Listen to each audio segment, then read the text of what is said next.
Welcome back to Ohio Softball Field alongside Chloe G. Workman. I'm Carl Blaylock, ready to call Game 3 of the series, Game 2 of the day. And it could end up a lot like Game 1 of this series. Game 1 of the series yesterday, a 2-1 victory for Ohio with these two exact pitchers. It was Skip Miller for Ohio and Aaron Hunt for Toledo, and they just were dominant both sides. Yeah, you're exactly right about that one, Carl. And I mean, for Ohio, Skip Miller, she came away with 5 strikeouts, which that's really hard to do against this Toledo team, because 5 games before that, they only had 11 strikeouts through all 5 games, and they had 5 yesterday. Proven that they kind of struggle against Skip Miller, and Aaron Hunt had herself also an amazing day. Her ERA is only 2.35, lowest in the MAC. So I think you're definitely right. We're going to see a lot of a bit different of a change of pace as last game. Let's look at the lineup first for the Toledo Rockets. Leah Munson leads off, Anna Dixon second, Jenna Kroll third, Riley Moore fourth, Aubrey Reed bats fifth, Lauren Erickson sixth, Kendra Vanderluck seventh, Aaliyah Mara eighth, and Sydney Griffin bats ninth. Heading up to the batter's box is Leah Munson. Munson in game one of this doubleheader today went 0 for 4, but had a run, reached several times due to errors. As Munson up to the plate, we'll get the Ohio defense here in a second. As Miller delivers the first pitch of this, and it's a strike one. Home plate umpire is Jamie Evans for this game. Jay Martulio is at first base, and Brian Howard at third. Beautiful first pitch of the game right there for Skip Miller. She's rocking her sunglasses out there today. Beautiful day here at Ohio Softball Field. A couple clouds in the sky. Second pitch is going to be a ball. 1-1 the count. Let's look at the Ohio defense. Skip Miller on the mound. Emma Hoffner at catcher. Alexis Dahl, Tori O'Brien, Sydney Grine, and Shelby Wessler from first to third base around the infield. Belle Hummel, Yaz Logan, and CeCe Keitel from left to right in the outfield. Here's the 1-1 pitch. High again. 2-1 the count against Leah Munson. Munson doing a great job here so far for the Rockets in that leadoff position. So only make her 7th game in a row that she's played leadoff. A bit of a tweak in the Rockets lineup, but it's been successful for them thus far. And that one's going to be fouled back into the screen now. 2-2 the count. Yesterday's game between Miller and Hunt only went hour 31. And I mean, really just how quickly both pitchers worked and how efficient they were. But it's going to be a little bit different because now the batters, they know what to look for from both these pitchers, with it both being their second appearance in this series. Munson waits for the 2-2 pitch, and it'll be fouled off. We'll do it again at 2-2. And how much does that really matter when you get to see the same pitcher again in a weekend? You know, how does that help you? How easy is it to slip back into the timing? I think it definitely helps, but the only thing is, I mean, this is going to be the third pitcher that this Toledo Rockets team has faced this weekend. So that'll be lifted into left center field. It's a base hit. Going for 2, and it's going to be a chance at a play. Just safe. My goodness, Munson barely getting in there with a double. Really close play. Good relay from Logan. And O'Brien nearly had her out. A really close play, but nonetheless, it's a leadoff double for Leah Munson. And that'll bring up Anna Dixon already with a runner in scoring position. Well, you know, Carl, you just asked me that question, and I think the answer relies within that hit, because the first game, whenever Leah Munson faced Aaron Hunt, she went 0 for 3. And here she is starting things off, getting a nice double to start things. So, yeah. First pitch, it's going to be throw to Bobcat defenders. Play at the plate, going to be cut off, and a run will score. Toledo jumps up to a quick 1-0 lead. It'll be interesting to see who that error is going to be on. believe it is going to be an error, but I think it's going to have to be an error on first base. I mean, Daw, yeah, it looked like it just kind of went right under her glove.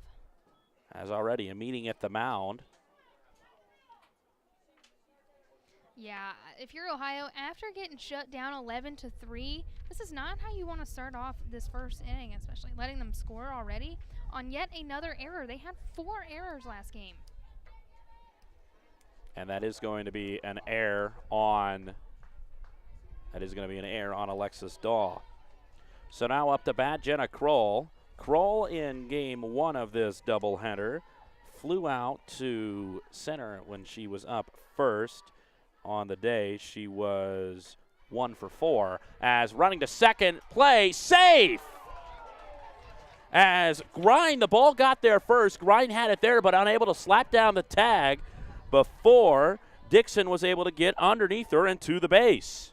So a stolen base for Dixon. And now another runner in scoring position for Toledo, already up 1-0. No outs in the top of the first, as Jenna Kroll has a 1-0 count. Here's the pitch. No, she swung at inside. That. It's a good one. 1-1, excuse me. Now 1-1 the count now. Yeah, she swung on that first pitch fairly late, and I was wondering why did she swing at that, but I think they were trying to set it up. They knew that runner was going. They were going to try to get her out, but she wasn't quick enough.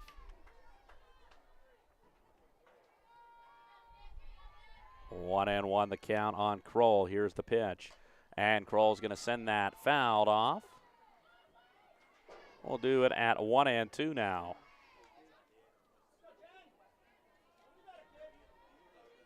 Kroll playing as designated player again this game. Same exact lineup for both teams minus the pitchers. Yeah, I mean, for Toledo, it worked. You might as well keep rolling with it. And Ohio's kind of kept a similar lineup their whole season. Kroll foul tipped, and that got Hoffner. Ohio's coach Jenna Hall going to come out and check on Hoffner as she took that foul ball off herself. Yeah, the bad thing about those catcher's gear is it kind of leaves your thighs open and the inside. And sometimes if a foul ball's hit just right, just like that one, that can really hurt. And looks like that might be what happened to Emma Hoffner down there, but she's tough. She'll be okay. Looks like she's all right as she'll stay in the game. Runner on second, still Anna Dixon. Jenna Kroll up the bat. The one at a 1-2 count.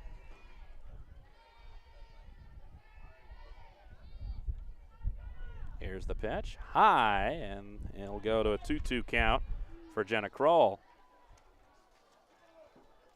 Definitely a little bit windier than what it was at the beginning of game 1. Wind blowing out left to right. Yeah, and sometimes if there gets to be a gust that's big enough, it can actually affect where the ball goes through the air. That's a liner. It is a base hit and then bounces off of Logan. The run's going to score, and moving into second will be Kroll. That's going to be a base hit. And then I think that's going to be E8 to move up to second. Yeah. It'll be interesting to see if they get an RBI there for Kroll. We'll wait for the official rolling before we say anything more with that, but now Riley Moore as coming in. It's number 13. 2 errors already. Lexi Ekman will be a runner for Jenna Kroll as Riley Moore up the bat now.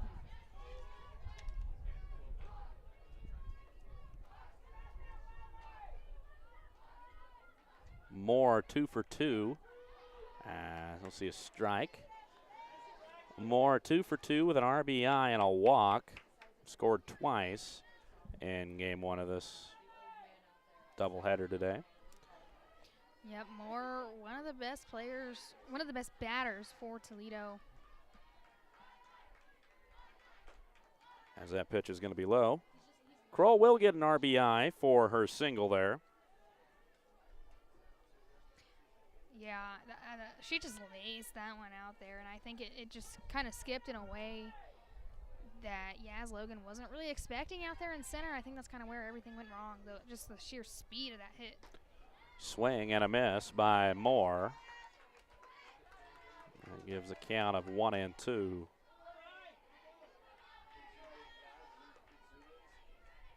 Moore batting .341 on the season, highest batting average on the team. Showing why with going 2 for 2 in game 1. As that's going to be fouled off. Good job staying alive. A little bit of a late swing there, but you just need to stay alive at that point, and Moore was able to do that. I don't know if you noticed, but it looked like she was kind of choking up on her bat right there for that swing. She had her hands choked up. I don't know what her game plan was with that. She does, as that pitch high, and the count goes even to 2-2. Still no outs in the top of the first inning. Toledo already leading 2-0 over Ohio.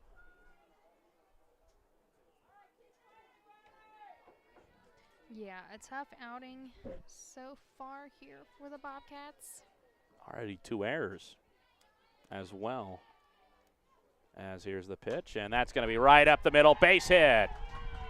Rounding third, it's going to be a close play at the plate, but the throw is just a little bit up the line, and Moore with an RBI single. It'll score Kroll, and it's 3-0 Rockets.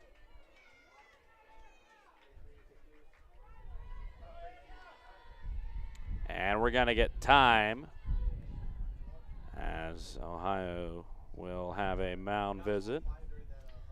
Ohio has really been struggling, I think, with their pitchers here so far. I mean, this is the third one of the day, and Toledo so far, I mean, they're just teeing off. I think that's one of the biggest things that leads to their success is jumping off early and jumping quickly. And whenever having a talk with Coach Jessica Bracamonte from Toledo, she said their biggest strength is their fight and their resiliency. And one phrase we kept hearing her say is, "Are we proud?" That's what they say to themselves after their game. Are we proud of how we played? In their final game against NIU, they actually won on a walk-off single. Coach said the first thing she said to her girls was, "Are we proud of how we played?" I think that's what they're trying to do after having a rough game yesterday. Maybe they're just trying to make themselves proud. They've certainly done a good job so far. Already with 3 runs here in game 2 after scoring 11 in game 1. As coming up to the plate, Aubrey Reed.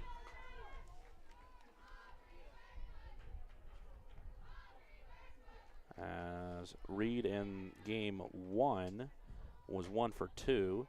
Is that pitch going to be a ball? 1-0 the count. Did have an RBI and a walk and scored twice. Yep, scoring twice is exactly what she needed to do. And there's a bunt. It's a good bunt. Wessler able to get it over to first in time. That's going to be the first out, but a sacrifice. Ground out 5-3 on the bunt. Moves Moore up to second. A nice pickup right there by Shelby Wessler. That was a nicely placed bunt, but she was able to get up there and get on top of that one quickly. And although they did move the runner, I think that right now the out is more important.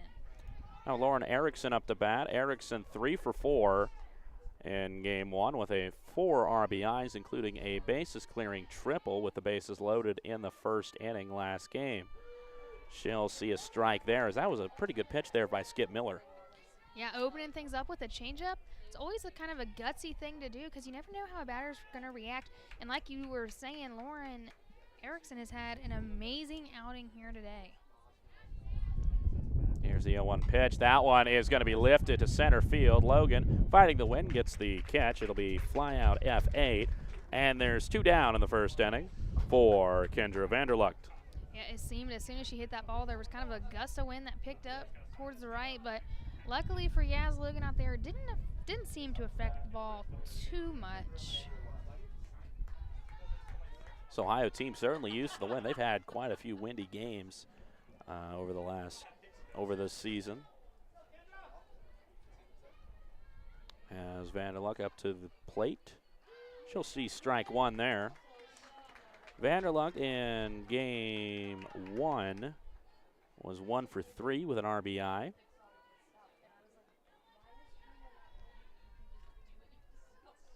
Vanderluck playing at third, coming in here recently, doing a great job for the Rockets. Check swing, it'll be a ball, and staying at second will be Moore.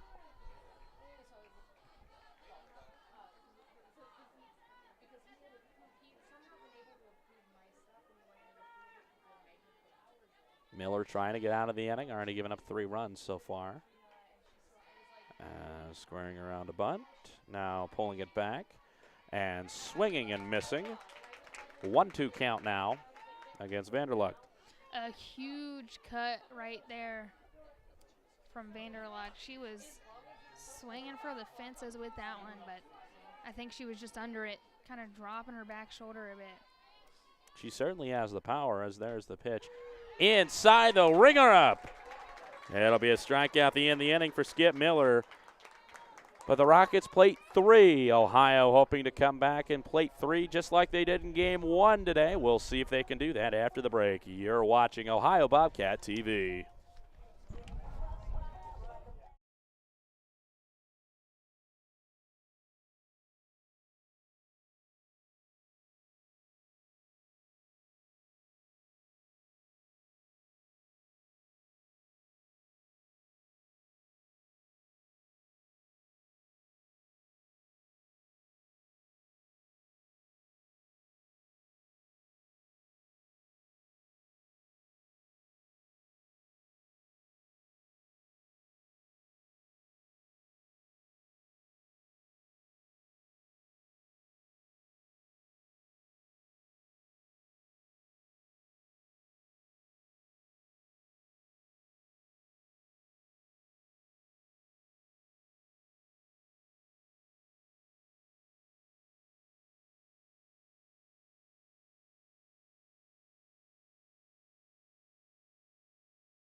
Ohio already trailing 3-0. That wasn't a problem in game 1 today, as they crawled back, scoring 3 runs in the first inning of that one.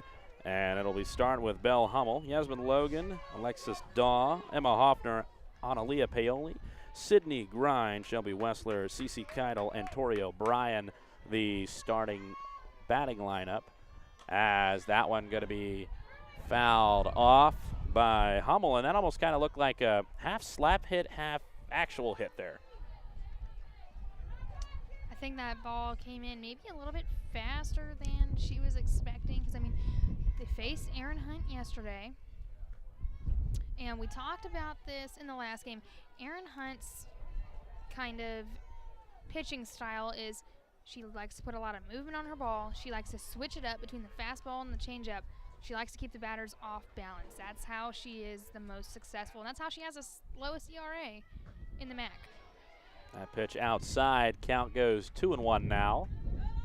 So while Sophia Knight may be throwing with all that speed and power, you're not going to see much of that from Erin. You're going to see a lot of movement, though. Here's the pitch, and that's going to be slapped over to shortstop. Throw over to first in time. Griffith to Moore, ground out, 6-3, 1 out in the bottom of this first inning. Let's look at the Toledo defense. Aaron Hunt on the mound, Aubrey Reed at catcher. Then around the infield, you have Riley Moore, Aaliyah Mara, Sydney Griffith, and Kendra Vanderluck. Around first to third base. We'll get the outfielders here in a second, as Logan's first pitch going to be attempt. Looks like she was trying to bunt. To be a bunt, and it's a strike on Logan. The outfielders are Leah Munson in left, Lauren Erickson in center, and Anna Dixon in right. 0-1 pitch, ripped foul down the left field line.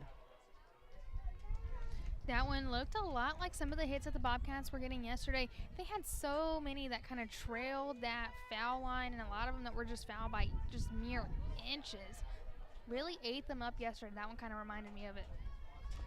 Here is the 0-2 pitch to Logan, and way outside. That one I think got a little bit away from Hunt there, as it looked like she was trying to go for that curveball, and it curved immediately out of her hand. Yeah, you could see her out there kind of going through the motions a little bit. That one straight up the middle, base hit for Logan. And that'll bring up Alexis Daw now. A nice hit by Logan.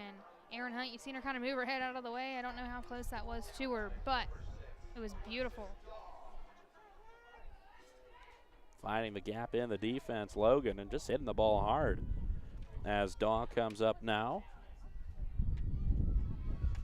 First pitch will be a swing and a miss up at the top part of that zone. As that pitch was really inside, but kind of fooled Daw a little bit with that movement. As Daw in the first game, 0 for 4, did score a run though, as she reached it on an error. Well, yesterday against the same pitcher, she was able to get walked twice, but she did strike out once. So she has a way against Erin Hunt being able to stay in, see a lot of pitches, have those quality at-bats, and force those walks out of her. So 1-1 count on Daw. Logan on first, 1 out. There's a pitch high, 2-1 the count.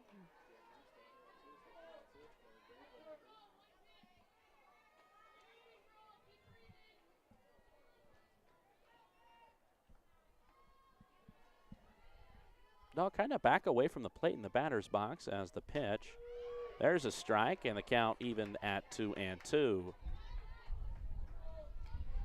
Alexis Daw has been an amazing hitter this season for the Bobcats, and Coach said that's because she has been taking advantage of Coach Brown and his mental performance certification. Outside, as Logan has to dive back into first. She does so safely, and the count is full on Daw at the plate. She's really focused on her breathing, her mental focus, and she says she just has to prove it to herself. And that's exactly what she tries to do every at-bat.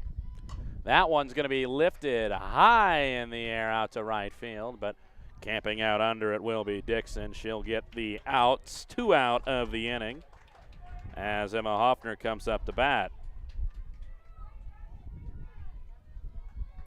Hoffner in game 1 today, 0 for 2, did get an RBI, a walk, and struck out. Although yesterday, Hoffner did have a hit. She went 1 for 3. First one's going to be a ball, 1-0. And what are you really looking for when you have a pitcher with this much movement? What are you really looking for to try to figure out what to swing at? Well, a lot of the times you kind of just got to battle away those pitches that you don't like, and we've seen it a lot with Hoffner especially. She likes to foul off those balls until she gets that one. And, I mean, no pitcher's going to be perfect ever, and she will leave one hanging. It's bound to happen. So I think you just got to battle until you can find that pitch you really want to capitalize on. So far, Hoffner hasn't seen one that she wants yet. As that one gets popped up, that one she wanted, is it going to stay fair? No, it will be foul and out of play. 2-1 the count now. But like I said, we've seen Emma Hoffner hit quite a bit of foul balls. Seems to just be her thing, maybe. Maybe that's her way of, like, focusing in on the pitch.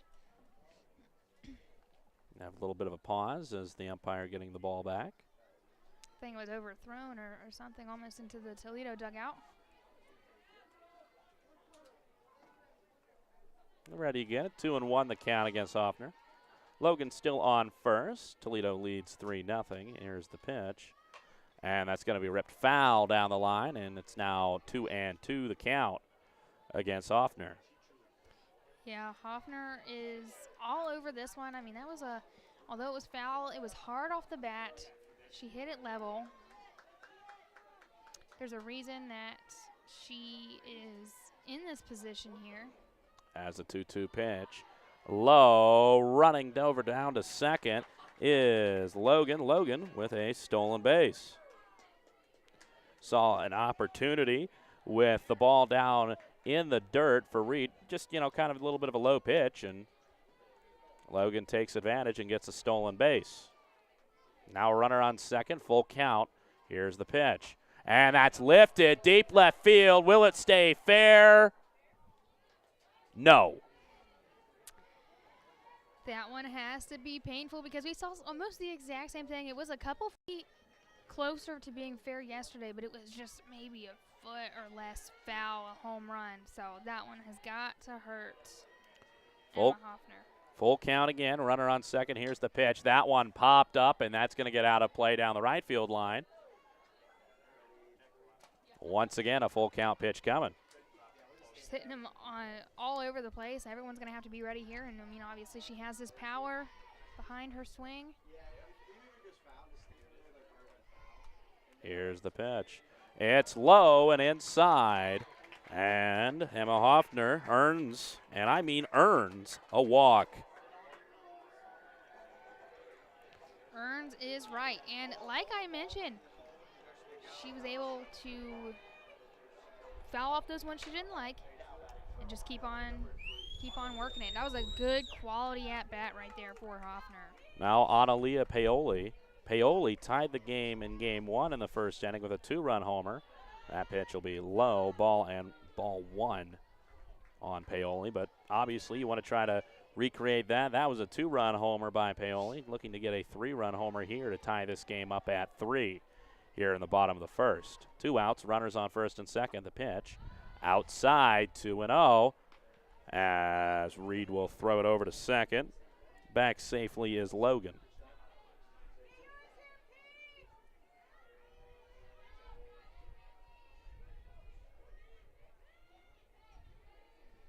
Paoli, one of the best hitters in this lineup. There's a strike, as that was a really good pitch there by Hunt. Whew, yeah, you could just see the bottom drop right out of that ball. Whew. Impressive even up here, where it's even a little harder to kind of see the movement from up the single, but wow. Here's the pitch, and Paoli drives that one. That one is on the shed again. It's a 3-run homer, just like in game one. Paoli ties the game in the bottom of the first with a homer. Absolutely electric, Analia Paoli. She was all over that ball, no doubt about it. And we're tied at 3, and I mean, found ourselves in this position yet again. Yeah, same exact situation as game one. That one was just crushed. The first one, it was about halfway up the building. That one almost went over the building. It almost rolled up and over. Ooh, you don't see that too often, but oh my goodness. Analia clutch Paoli today, my goodness. So now it's Sydney Grine as she'll foul a pitch off. If you're Sydney Grine, how do you follow that up? 2-out rally now. She followed it up in game one. She followed the Paoli home run with a double. Maybe she can do the same here. That might have been the spark the Bobcats needed. That pitch low, 2-0. And for Hunt, what's that got to do to your psyche? You were really only made one mistake yesterday, and suddenly now today you're already giving up 3 runs here in the first inning. What's that got to do to your psyche to where you got to calm back down, I guess. But as the pitch, Grind fouls that off. Whoa! Attacking her own teammate there. Shelby Wessler going to have to look out, and Wessler was the hero yesterday. The only hit was her home run. The only runs, scored by Ohio was on her home run. So now that's 2 given up by Aaron Hunt that have just been game-changing. Grind ready. Here's the pitch, and Grind's going to pop that up right to the third baseman. Vanderluck gets it. It's a pop out to end the inning, but Analia Paoli with a 3-run homer ties the game. We head to the second, tied at 3.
It'll be Aaliyah Mara to lead off the second inning for the Rockets in a familiar position to what they were in game one of this one, as they put up 3 runs in the top of the first in game one, then gave up a Paoli home run to have 3 runs given up in the bottom of the first, as that first pitch is high, ball 1 against Mara. And Mara in game 1 of this doubleheader today, 2 for 4.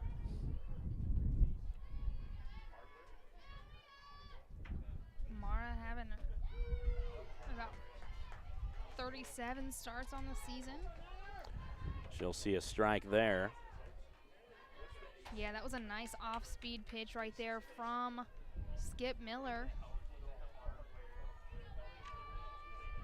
Here's the 1-1 pitch, and that's fouled off up into the screen. We talked about in game 1 how Mara's a transfer from Rutgers, but not only that, but she's got a family of baseball and softball players, as her father played baseball at Wayne State up in Michigan, and her sister Amanda played at Hillsdale College softball. So softball, baseball family.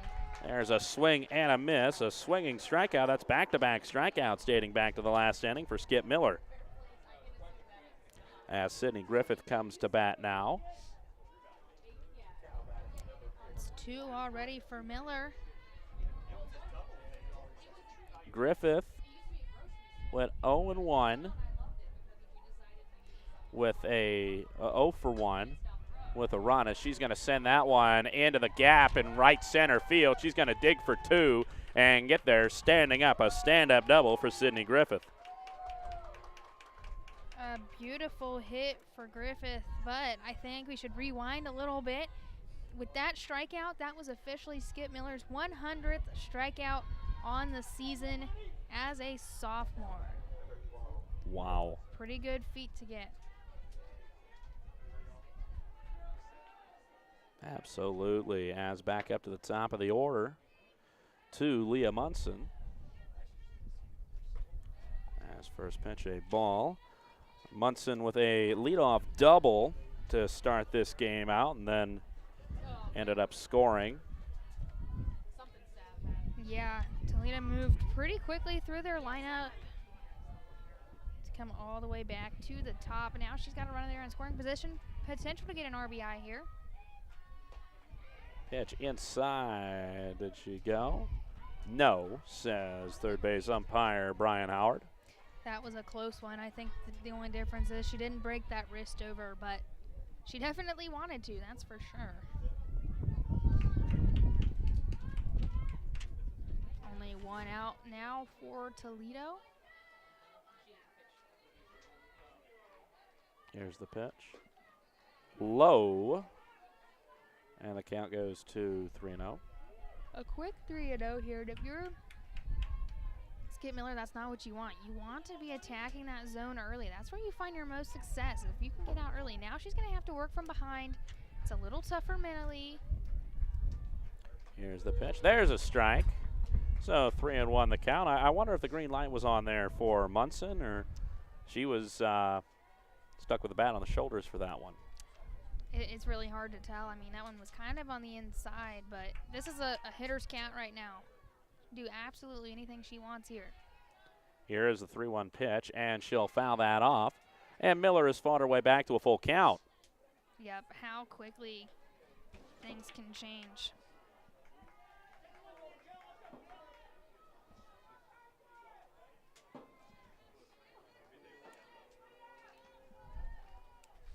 Beautiful pitch there by Miller. See what she's going to give on the 3-2. Here's the payoff delivery, and it's going to be fouled up and into the net. Throwing yet another off-speed changeup. Once again, a payoff pitch upcoming for Leah Munson. And out right now for the Bobcats would be huge, with that runner threatening right there at second. 1 out. Ohio. Trying to get the second here, as that is going to be fouled off again. That was a really good defensive swing there by Munson.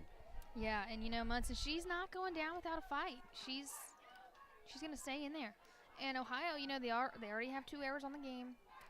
They've proven already today that they will make errors that will cause runs. So I think if you want to get out of this inning, you need to get this out right here. Here's the payoff pitch again, and that one's going to be up the middle. O'Brien's got it at second. Throw over to first. Not in time. An infield hit for Munson. Wow.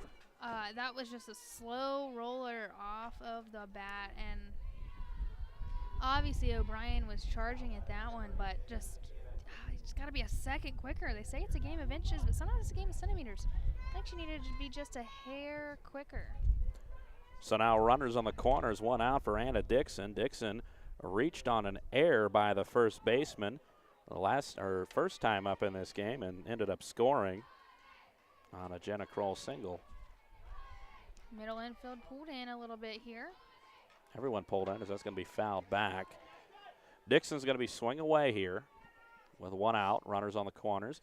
Dixon batting .336 coming into the day, and in game 1 with a 1 and 2 or one batting 1 for 2. That average still going up. Now, although she got on base earlier, it was an error by the first baseman. It slipped under her glove on a hard rocket.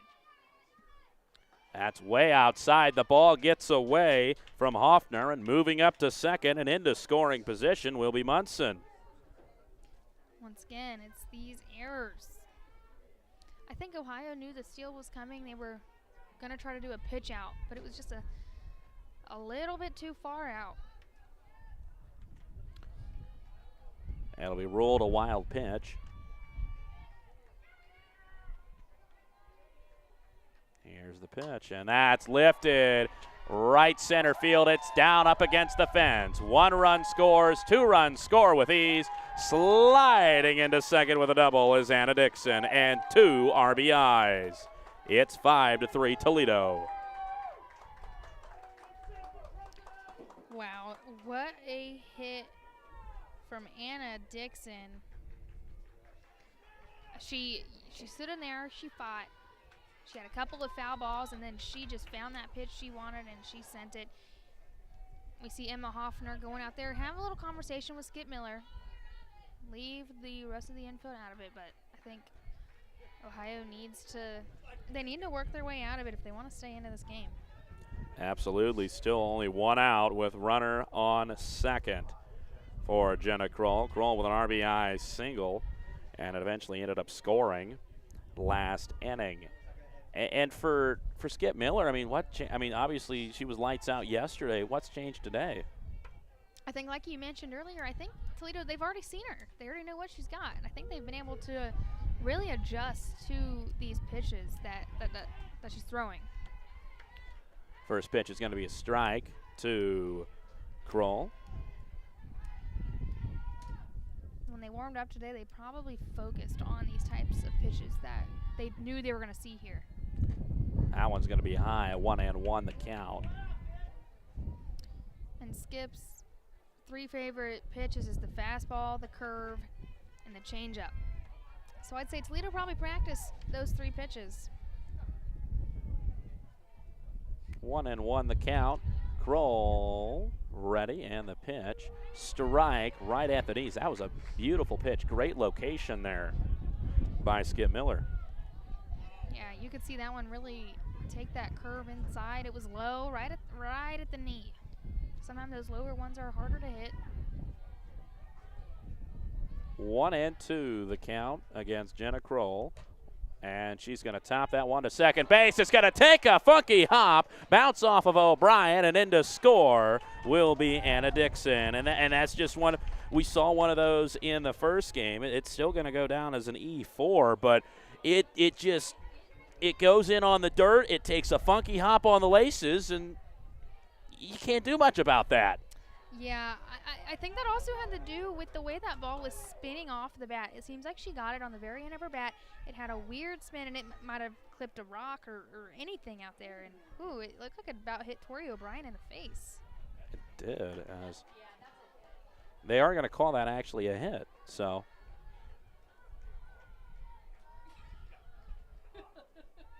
it is going to be a hit, actually, as, I mean, you can't do anything about that. That's not a misplay, so. Yeah, I think at that point, Tori was more so trying to protect her face, you know. That pitch just a little bit low. 1-1 the count on Riley Moore. So an RBI single for Jenna Kroll. RBI infield single with a rough hop. Pushing their lead 6-3 now. Toledo. That ball just a little bit inside. 2-1 the count on Moore. The senior from Bellevue, Ohio. Leads the team in batting average at .341. She had an RBI single her first time up, trying to get a few more ribbies here as it's going to be a fouled into the netting. Count evens up at 2-2.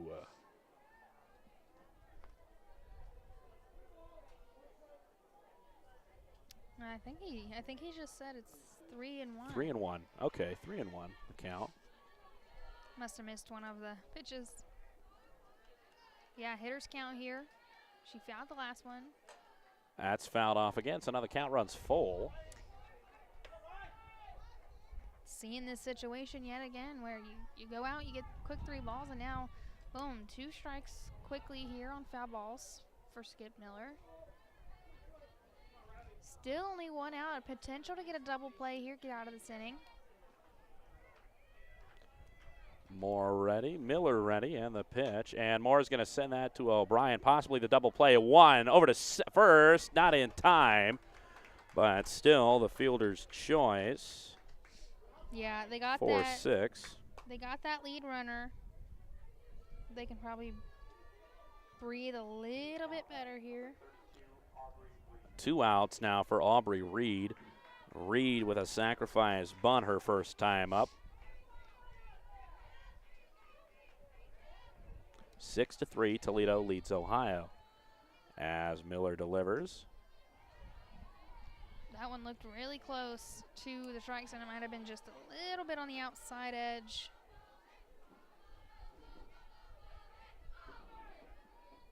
But still, starting things off with that off speed that has shown a lot of movement so far.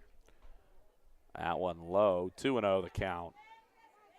It doesn't seem like Toledo's really been hitting many of Skip Miller's off speed. A lot of the ones they capitalize on are those fast ones.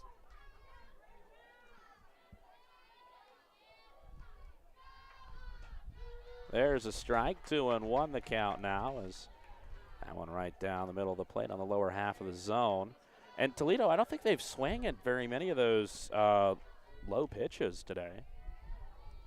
Yeah, and maybe if you're Skip Miller, maybe that's something you pick up on, and you want to kind of keep them low in the zone. They don't want them. That one's low yet again. 3-1 the count. I think she's trying to key in on that, but she's just, the pitches are just dropping just a little bit too much. Yeah, just missing that spot a little bit. Maybe that's what Toledo's thinking. Here's the 3-1 pitch. High and outside. It's a walk to Aubrey Reed. And the 8th batter to come up this inning will be Lauren Erickson. She flew out to center field her first time up. Runners on first and second, 2 outs. Toledo already plated 3 runs this inning. It's been a very successful day already so far for Erickson. Last game went 3 for 4. The run, a double, and a triple that got her 4 RBIs on the day already. So although she flew out last inning, she's having a really great day. That puts her up to 19 RBIs on the season and hoping to get a 20th here. The runner in scoring position. Here's the pitch. That's outside. 2-0 the count. Erickson has the school record for RBIs in a game. She had 6 last April the 29th in 2022 against Northern Illinois. Here's the pitch. That one's high, shallow, behind third base, and it'll be pop out to Sydney Grine, who gets over there, gets to it. But 8 batters up to the plate. Toledo plates 3 of them. They lead 6-3, middle of the second.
Shelby Wessler will lead it off for the Bobcats here in the bottom of the second inning.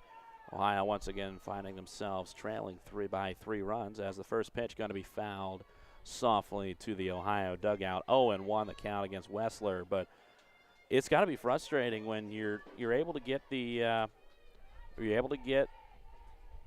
tie back in the bottom half of the first inning, tie it at 3, and then immediately you find yourself right back down 3 again when you get the bats.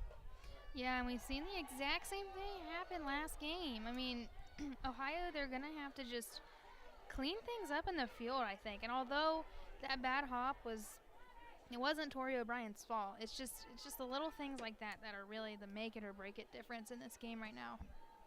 It's a 1-1 count as Wessler fouls that one back. It'll be a 1-2 count now for Wessler. Wessler, her first at bat here today, but in the game yesterday, she hit that go-ahead 2-run home run. That one flown foul and might have actually just stayed fair. Either way, it's an out as it's caught by Anna Dixon over there. F9, and CC Kydell will come up with 1 out. Yeah, that was a quick out right there for Ohio. Kydell says, "What is it like being a part of this program?" She says it's goofy. One of the best teams she's ever been a part of, and one of the best bonds. That'll be I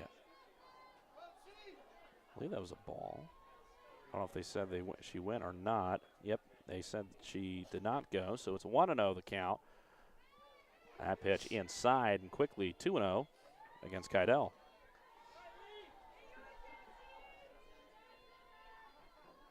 Now, Kydell, she struggled a little bit at the plate. Her average is .192 out of 104 at-bats. Does have 21 runs on the season, though. When she does get on base, she makes it count. That ball just a little bit high, 3-0, and well, with that knowledge, I don't think you want to have a 4-pitch walk to CC. Yeah, I don't think you do right here. We're going to see if she has the green light to swing at this next pitch. That's more than likely going to be a strike. Here's the pitch. It's a strike, and she did not have the green light there. I think that one was a little bit lower in the zone as well, but CC now with the hitter's count. Do whatever she wants here. See what pitch Aaron Hunt brings. It's going to be ripped foul down the third base line, and the count runs full. Yep, once again, how quickly things can really turn around here in this game. In Ohio, I mean, they got 1 out already. They're going to have to get something going. They're down by 3 already.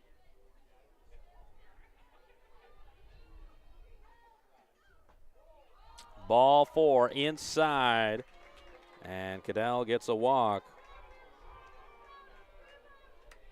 A nice walk right there, and that brings Tori O'Brien to the plate for her first at bat of the game. She's 0 for 3 on the day.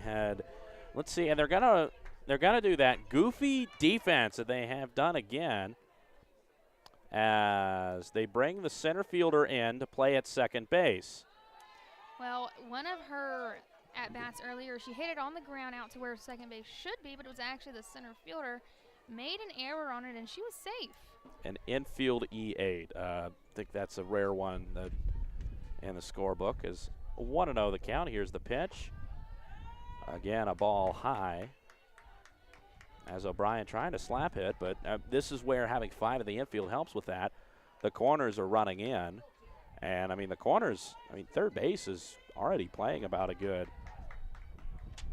5 steps in from the bag and charging in as O'Brien will bunt that foul. I don't think there's any feasible way for her to bunt. I think she's going to have to hit it hard, and we know she can because I mean the one she hit out towards second/center fielder it was a hard shot. I mean, it wasn't no easy little play. I think she's going to have to give it all she's got right here. I mean, right field is wide open as here's the pitch, and she's going to pop that up. It's going to go off the screen, and now 2-2 the count. But, I mean, if she can time this up, I mean, she could have a triple, possibly an inside the park home run if she can poke it out to right field in the air.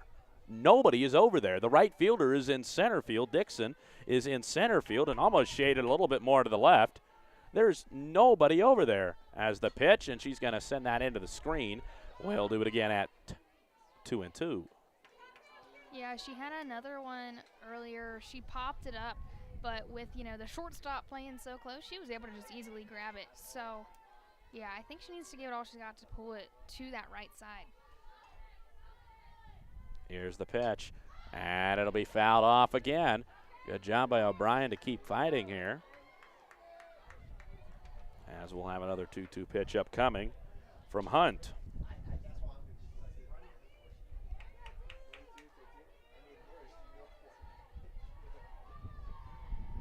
See if O'Brien can do something. Here's the pitch, and it'll be fouled up. And just over, our producer, Zach Vogler, got over and caught that. It was close. He was about 2 feet away from it. We'll do it again at 2-2.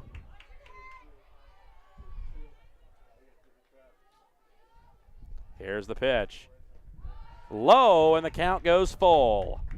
A nice battle right here from Tori O'Brien. She's just fouling everything off. She's going to wait and see if she can get something going, and then she's already forced another ball. Really nice battle here. Here's the full count pitch, and it's up too short. It's going to get through. O'Brien was Erickson to run over there and get it, and I'm sure that's a play that a shortstop can make, but she's not a shortstop. She's a center fielder. The drawback of playing that defense, and O'Brien makes it on base. Yeah, that's the second one already that Erickson's made in the infield. I'm wondering, it'll be interesting to see next at bat. I don't think they're going to run that defense again. It hasn't been successful. It'll be a single for O'Brien. As back up to the top of the order to Belle Hummel, she'll see strike one. Runners on first and second, 1 out here in the bottom of the second. Toledo leads Ohio 6-3.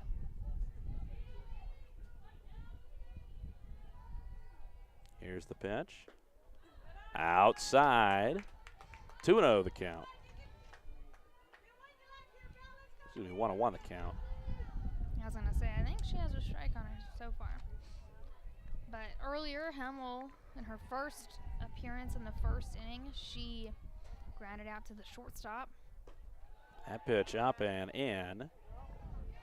2-1 the count now. And despite Ohio being down by 3, they are working through their lineup. I mean, it's only the second inning, and the top's already getting a chance to see this pitcher again. Here's the pitch. Swing and a miss, and the count evened at 2-2. Hummel's had a pretty successful outing here against Toledo. I think Ohio's going to need to get this run. They only have one out. They're going to need to make something happen right here. Definitely want to get a ball in play. As here's the pitch. Strike 3 looking. Wow. So that's 2 outs now for Yaz Logan. Logan with a single her first time up, then stole a base and eventually scored on the Paoli home run. Aaron Hunt's first strikeout of the game, if I'm not mistaken. Yeah, first strikeout of the game. Here's the pitch. Outside, ball 1. Yaz Logan was able to score earlier on a single off of Analia Paoli's home run. That ball inside, 2-0.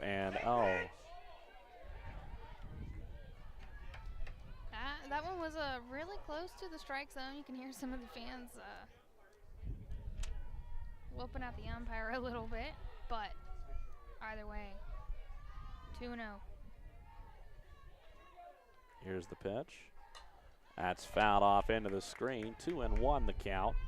That last strikeout, that's our 140th strikeout for Aaron Hunt, and she's already eclipsed the 500 strikeout milestone. She got her 500th career strikeout for Toledo in a game against Louisiana Tech back in February.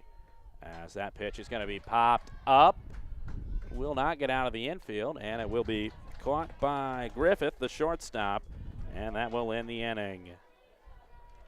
Ohio threatens but do not score. We head to the third. Rockets lead 6-3.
Six to 3.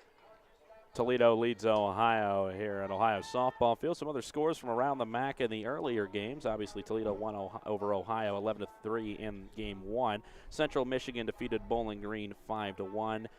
Kent State defeated Buffalo 4-3. And I want to make sure on this, Miami, I believe, defeated Ball State. Not sure what the final of that score was, but Ball State's up 7-0 in game 2 of that. That'll definitely be something to keep an eye on. They're up 7-0 in the second inning. First pitch to Kendra Vanderluck is a ball. 1-0 the count on Vanderluck. As for Skip Miller, trying to have a quiet inning after giving up a pair of 3-run innings in the first and second. And that one's going to be chopped. It's going to drop foul harmlessly. 0-1 the count. Yeah, quick 1-1 here with the strike and a ball. Vanderluck she struck out looking earlier, so she's probably going into this one looking to, make quite a bit of difference. You always want to kind of avenge yourself when you do something like that at the plate. That one going to be lifted up, and it'll be caught by Sydney Grine. Well, it will Eat my words next time. Just a chopper off the end of the bat. They're not even a chopper, but just kind of hit it off the end of the bat there. And a good job by the Bobcat defense to be able to get it out there. As now Aaliyah Mara up to the plate. Mara struck out her first time up in the second inning. She'll foul that one back into the screen. 0-1 the count. Yep, Mara with the strikeout earlier. Like you've mentioned, she played her first 2 seasons at Rutgers, and she averaged 2.252 while she was there. A nice addition to Toledo's offense. That pitch is going to be a strike. And quickly down to the count, 0-2. And that's not something that happens too often for Aaliyah Mara. That strikeout was only her 8th strikeout of the season. She started 38 games, and she's going to strike out again swinging. Make that her 9th. Not something that normally happens for Aaliyah Mara, but Skip Miller's got her figured out. As Sydney Griffith will come to the plate now. Griffith reached on a double and eventually scored her first time up. 2 outs here in the top of the third. There's a strike, and that was a beautiful pitch. Started on the inside part of the plate and worked its way to the outside there. Yeah, one of those beautiful curveballs that Skip Miller loves so much.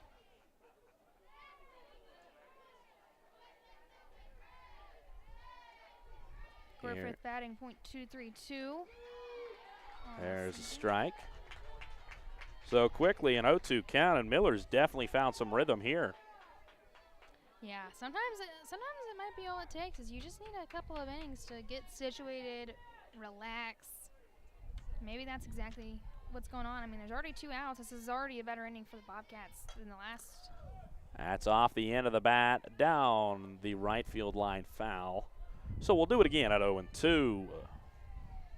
Yeah, but like I was saying, it's already a better inning than the last 2 for Ohio.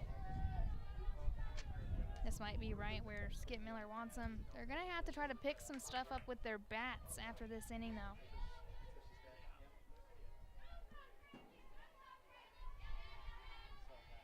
Here's the pitch. Outside, 1-2 the count now against Griffith. And that's a good waste there by Miller. Yeah, we were talking earlier about Miller coming out with 3 balls and having to kind of work from behind. She's working from ahead now. I think she's a little more comfortable in the circle. She, like you said, can waste a couple pitches if need be before she can settle in. Here's the pitch. That one outside, and the count now goes to 2-2. And with those pitches, like sometimes when you're ahead 0-2, do you kind of throw those pitches just a little bit outside? Not necessarily your best pitch, but just see if they're jumpy enough to where you can get them to swing. Yeah, you want to get them chasing, and especially when you got 2 strikes on you, the strike zone becomes a little bit bigger for the batter. So she probably is trying to get them to chase that outside. That one's going to be chopped. Wessler's got it, throws it over to first in time. It's a 1-2-3 inning. As the Rockets are sent down in order, we head to the bottom of the third here on Ohio Bobcat TV.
Alexis Daw to lead it off for the Bobcats in this bottom of the third inning. She flew out to right field her first time up.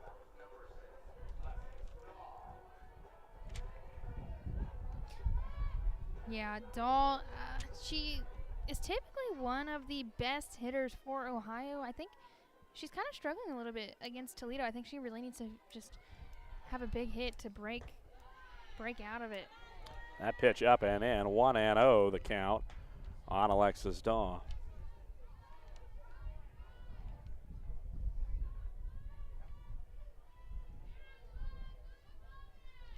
And there's just some pitchers that you can't figure out. And so far, as that pitch is going to be low, 2-0 the count. And sometimes, I mean, we saw it. We saw it with Aaliyah Mara with 2 strikeouts, and something that she rarely does against Skip Miller. And maybe it's the same thing for Daw, albeit at the moment Hunt cannot throw a strike. That one's a strike, and it's going to be sent into left field. That's a base hit for Alexis Daw. Nice. Line out there to left field. Nice way to start the inning for the Bobcats. They're still down by 3. They had a nice top of the inning. Looks like Coach Jenna Hall's coming out. We might be seeing a pinch sub. Runner? Yeah, probably a pinch runner here, I would imagine. Yeah. As who's that going to be coming in? That is number 10, Emily Walker. So Walker will come in for Daw to pinch run. As Emma Hoffner up to bat. The new Stanton, Pennsylvania sophomore. Came into the day batting .347. First at bat in this game, walked and then scored on the Paoli home run. Yeah, Emma Hoffner, a big bat here for Ohio. They're getting into all their big bats. She takes a strike right there. First pitch, a strike, and then the throw back. I think the wind caught a little bit. It brought Aaron Hunt out of the circle, and that's got to be a little bit off-putting, kind of mess up the momentum a little bit, especially after getting a strike. Let's see how she reacts to it. As she's a bunt by Hoffner. Hoffner over to first in time will be the out. But yeah, she really pushed that one to Hunt in the circle. But now, runner in scoring position on Aaliyah Paoli. We already know she's hot. Yep. She's got Toledo's number, and her walk-up music is to me pretty intimidating. 2 home runs already on the day. Here's the pitch. Inside, ball 1. I wonder if Hunt's almost going to not necessarily pitch around her, but pitch her carefully. Yeah, no, I think definitely she needs to have that on her mind on a day like today. Pitch once again inside, 2-0 the count. And both of those kind of low. Nothing that even if Hunt misses, Paoli can't drive it. Yeah, I agree. I think she's going to keep them lower in the zone, maybe below the knees, maybe some balls. Definitely don't want to leave anything hanging. Absolutely not, as that pitch outside. 3-0 the count against Paoli. I'm ready to see right here if Hunt's going to attack the zone or just let it go. Low again. The intentional walk there, it seems like. As Paoli on base, as Sydney Grind. Grind popped out earlier to the third baseman. But you can never count her out. I mean, every hitter in this lineup is a good hitter. She's had 1 home run on the season, 10 RBIs. Batting .271. Every hitter in this lineup's dangerous. You can't count any of them out. She'll drive one, right center field. It's down. 1 run in, and that'll be the only run they'll get, but still an RBI double for Sydney Grind. And it's 6-4. Ohio gets a run back. Exactly what I said right there. You can't count them out. I mean, you avoided Analia Paoli, but now she's over there At third, you got 2 runners in scoring position for Shelby Wessler, who hit the home run yesterday. So far in this game, she flew out to right field. Here's the first pitch, and she's going to cork one. That'll be foul down by the Ohio bullpen down the left field line. 0-1 the count, but, I mean, to be able to get that much on the ball on the first pitch has got to feel good. You just got to time it up to where you can get it in between the chalk. Yeah, Wessler having a great season so far for a freshman. You can't avoid anybody in this lineup. Here's the pitch, and Wessler's going to send that deep left center field. It's going to go off the wall. 1 run in, the second one around third, and in standing up, it's a 2 RBI double for Shelby Wessler. Back-to-back doubles for the Bobcats, and they've tied the game. Wow. That one was close. It's going over the fence, smacked off the fence. It's got to feel good if you're Shelby Wessler. And Coach Bracamonte is going to make her way out there to the mound, have a quick word with Aaron Hunt. And we talked about this in game 1 towards the end of it, but Toledo really doesn't have anyone else to throw out there. Yeah, they don't have much pitching depth. I mean, Sophia Knight pitched that whole first game. She's got to be tired. And although pitch count doesn't matter in softball, it still matters to your arm and how tired you're going to be. And like we see, Hunt's going to have to stay in it. In Ohio right now, they're just teeing off on her. That they are. Only 1 out in this inning. Back-to-back doubles, and now CC Keidel up to bat. Walked her first time up. Yep, she was very strategic in her last at-bat. Got a lot of foul balls. That one right at the hands, just a little bit high. It's a ball, 1-0. I think Hunt was trying to throw a rise ball right there, but and you could see CC, she kind of threw her hands at it. It looked like she wanted to swing, but the best way to fight off a rise ball is don't swing. It's almost impossible to hit. That one going to be fouled off. 1-1 the count.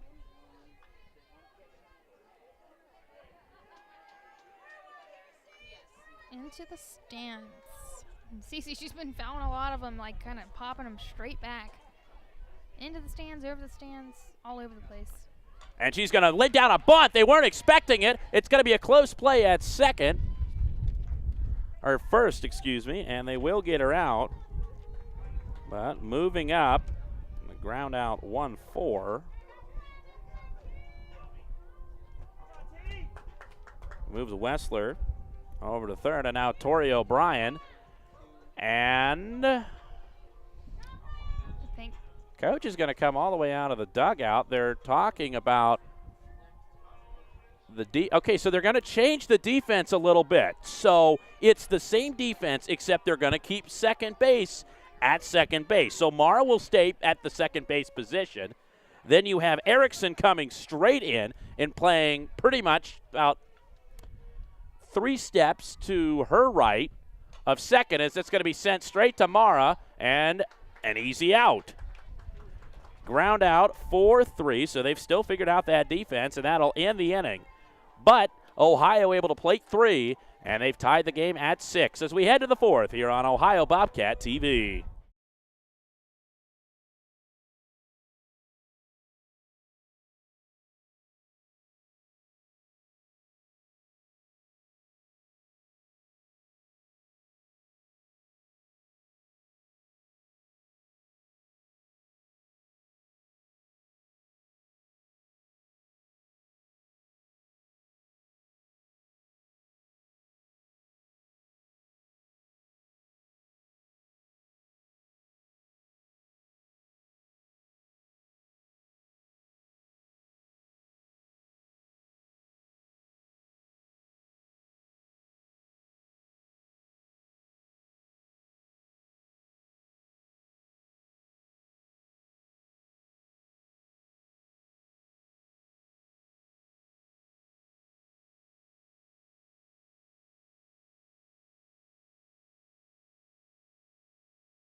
Leah Munson will lead it off as it's the top of the order for the Rockets.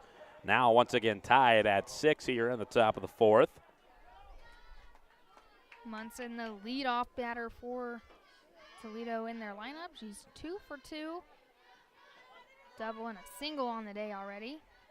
That second one, an infield single. Scored both times. Here's the pitch. There's a strike. Miller really finding a rhythm. She's gotten retired the last 4. 2 pop-outs to shortstop, a strikeout, and a ground out to third. Hoping to continue that here at the top of the lineup, where 5 of the runs have come from today for this Rocket team. That pitch just a little bit outside. 1-1 the count. Yeah, you're right. I think Skip is sailing in the circle. But, you know, if she struggles, there's pitchers in the bullpen warming up. She has other people, unlike Toledo, who kind of struggles a little bit with their pitching depth. That one fouled away. Just a tiny piece of that for Munson. The changeup right there from Hunt. Munson tried to wait on that, but she just barely got it. And the hitting so far this game for Ohio is what's really been game changer. They have 6 hits out of 13 at-bats. Last game, they only had 3 the whole game. So they've really woken up their bats here. Here's Miller's pitch. And that one sent out to left field. That's going to be a base hit for Leah Munson. 3 for 3 already, and this is just the first batter of the 4th inning. Yeah, that's what I was going to – you took the words right out of my mouth. 3 for 3. Nice showing out here for Leah Munson as Anna Dixon comes up to the plate. Dixon's got on twice, scored twice. Error in the first inning and a double in the second with 2 RBIs out to right field earlier. That one going to be fouled off the screen. 0-1 against Dixon. I mean, Hunt has been doing great against the bottom of the lineup, but these first 3 batters, Leah Munson, Anna Dixon, Jenna Kroll, they just kind of have her number right now, if you know what I mean. They're really on top of it. Here's the pitch, and it's a pitch out. I think nothing going. Thought that Munson was going to try to steal. 1-1 now.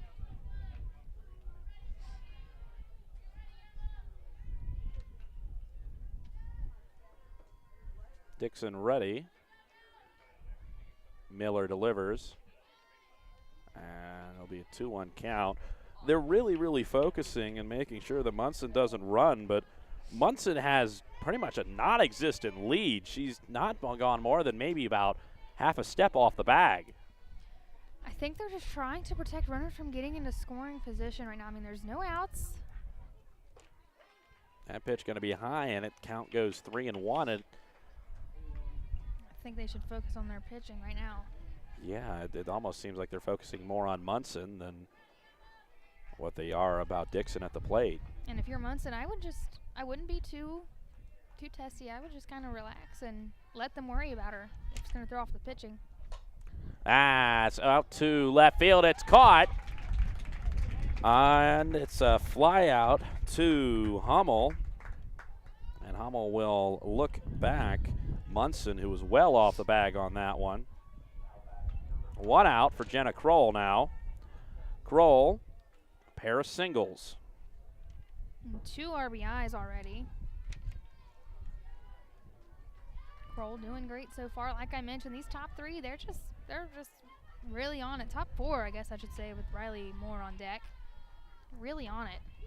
First pitch, a strike right at the knees. And the last at-bat for Kroll, she just had – she hit a ball that just took a wicked hop on Tori O'Brien. O'Brien looked to be in position to make a play, and then it just – I don't know if the laces just hit in the dirt or something, but it took off and ended up in right field. That one up the middle, that's a base hit. Nothing more than it, but still a 3rd single of the day for Jenna Kroll. Yeah, I mean, So, and I mentioned this. Sometimes all it takes is those little singles, and that one just perfect positioning, perfect spot. Riley Moore now up to bat, 1 for 2 on the day. Had a single in the first inning, then reached on a fielder's choice in the second. She'll have runners on first and second. 1 out. Corner infielders are in. Anticipating a bunt, probably. Get those runners in scoring position. That pitch, a strike, it just caught the outside corner of the plate.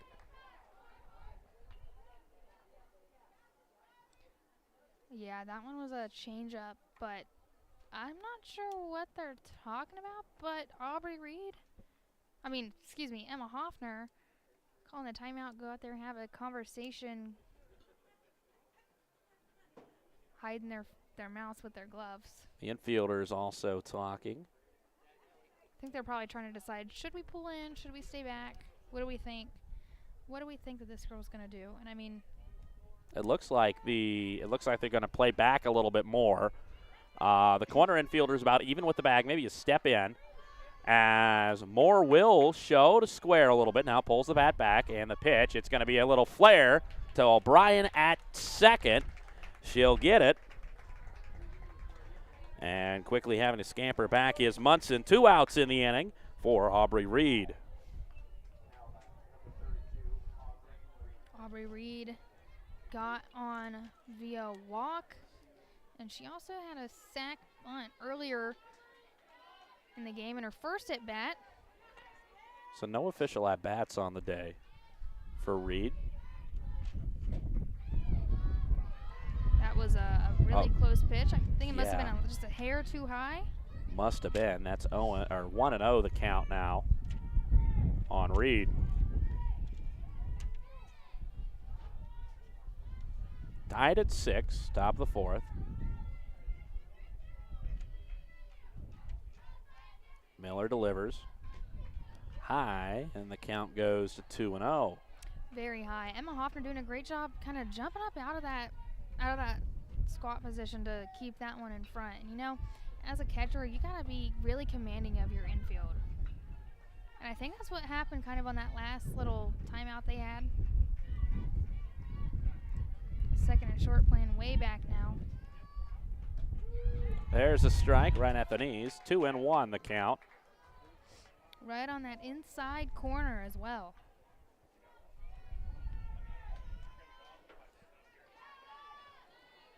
To Aubrey Reed. Reed had a hit earlier in the game, scored 2 runs. Swing and a miss, and the count even at 2-2 now. Her one hit in the first game was a double.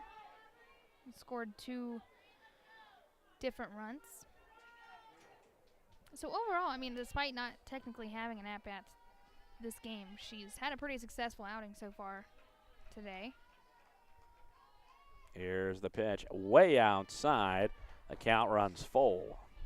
Yeah, I think Skip Miller just kind of missed her mark a little bit on that one. Maybe too much spin or release a little bit too early for it to spin way out there on the outside. But full count now, Aubrey Reed. Let's see what she does with 2 outs. Here comes the payoff pitch. And it's a little chopper. Running in, it's Wessler who's able to grab it and get the out. Toledo threatens but do not score. We head to the bottom of the 4th, tied at 6.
Ohio, just like Toledo did at the beginning of their fourth inning, they'll start at the top of the order for this fourth inning. Bell Hummel will lead it off. So far 0 for 2, grounded out to short and struck out looking. First pitch will be outside, a ball.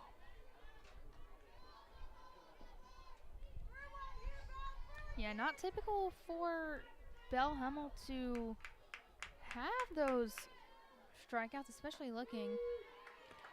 There's a strike, 1-1 the count. I mean, it was a borderline pitch on the outside of the plate.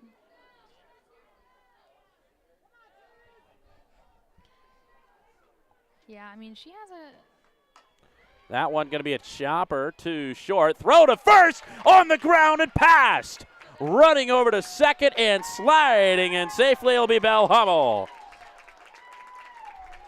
What a way to start off for the Bobcats, and what a way to rally. The throw was low, and so it'll be, I believe, E6. Error against Griffith there. That's what I marked it as, personally. Yasmin Logan batting now. 1 for 2 on the day, had a single, a stolen base, and scored in the first inning, then popped out to short in the second. Runner on second here. She'll see a ball, 1-0. But Bell Hummel, I mean, starting things off for Toledo, you're getting an error in your very first batter. She's going to get an extra base. You're tied up. It's got to hurt. That pitch just a little bit high. They're going to rule that a single and then an error. So they're going to rule that a single and then moving up to second on that error. So Hummel still gets that as it's a swing and a miss. 2-1 the count on Logan.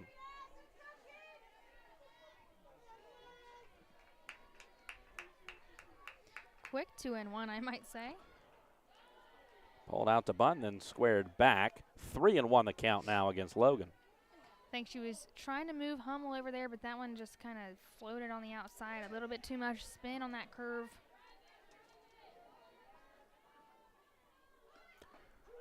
There's a strike as Logan went to bunt and then pulled it back.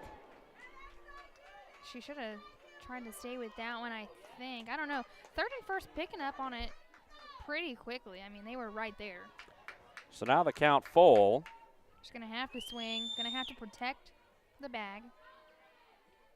Here's the pitch, and swing and a miss. Logan goes down swinging. 1 out for Alexis Daw. Daw last time up with a single and then scored. And, I mean, Ohio, dangerous part of their lineup coming up. Daw with that electric single earlier. She'll send that one high in the air in left field. Able to run in and make the catch is Munson. First pitch, jumping up. So now Emma Hoffner up to the bat. She does not have an actually she doesn't have an official at bat. She has a walk and then a sacrifice bunt. She'll chop that one. Foul ball as it was straddling the line and jumped just foul before Vanderluck grabbed it. Yeah, that one took an interesting hop. You don't typically see it kind of hop that way, but for Hoffner, that's what they say in softball a lot. New life, a new chance. She gets another pitch to see if she can kind of do better than she did right there. That pitch going to be high. 1-1 the count. There's some heat behind that Aaron Hunt pitch. Umpire going to take a second clean off the plate. With the Bell Hummel still out there on second, led things off with an error and a single in the infield. Now needs to score. Ohio trying to take the lead for the first time all day in either game as that pitch high. And the count goes to 2-1. And, you know, despite getting the home advantage and getting the last at-bat, sometimes getting that first at-bat can be really advantageous for a team. And Toledo's taken advantage in the first inning of both games, just jumping out quickly, make them play from behind. Sometimes having that first at bat can be a good thing. Sometimes teams prefer it even. That pitch is high. It's a 3-1 count now.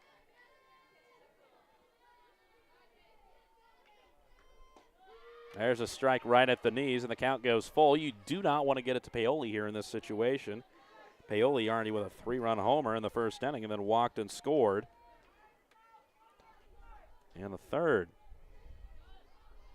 Here's the pitch. Hoffner fouls it off. Will do again, a payoff pitch. I think that one could have potentially been a ball, but Hoffner, at this point, you can't strike out right here. You gotta give it your all. Here's the payoff pitch. Fouled off again to the net. We'll have to do it once again. That one fouled off almost in the exact same spot. Looking at the hitting summary, Toledo's hitting 4.429, meanwhile Ohio's .438. So a big difference from the earlier game to now. Here's the pitch, and Hoffner will pop that high in the infield. And actually giving up as it trickles into the outfield, it'll be Dixon, the right fielder, who gets the out. So we head to the fifth, still tied at 6 here on Ohio Bobcat TV.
Lauren Erickson will lead it off for the Rockets here in the fifth inning.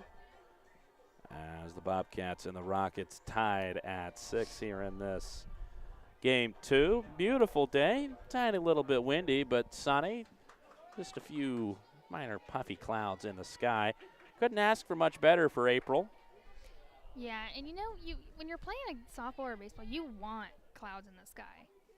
And that one's going to be sent to third base. Wessler able to pick that up pretty easily. And one pitch, one out for Skip Miller. Oh, well, that was a quick one. But back to my point is having those clouds actually can help out your depth perception, especially in the outfield and especially with those fly balls. If there's no clouds, it kind of can make it a little bit tough to track down those really high pop-ups. Now Kendra Vanderluck up to bat. Vanderluck 0 for 2, struck out looking, then popped out to short. That first pitch, a strike right at the knees, and I mean, you can't really do much about those type of pitches. No, but the only thing you can do is, if early in the count, you can take it. Late in the count, you're going to have to fend it off. That one popped. And that'll be just in front of our camera down the first base line. Close yet again to Vogler. Yeah, Zach Vogler now on camera, and we'll give him a pass on that one. That one, we don't want him spilling into the Toledo dugout with that. Anyways, the count now at 1-2. He doesn't have that protection over there like they do along the third base side. I'm not exactly sure why they don't extend the net out. That pitch outside for Vanderluck. Vanderluck struck out looking earlier and had a pop fly to shortstop. Doesn't have any home runs on the year. She's really started to get some here as that pitch is high. 2-2 the count now. She doesn't have any home runs on the year. We know she has the power. She had 26 her senior year of high school in Otsego High School in Kalamazoo, Michigan. I'm surprised that she doesn't have any. Well, she's just now really starting to play these last 5-6 games. Here's the pitch, and that one's going to be fought foul, as that was just a 2-strike swing there. Yeah, I mean, that was a hard shot down the line. But yeah, once again at 2-2, having to defend that plate.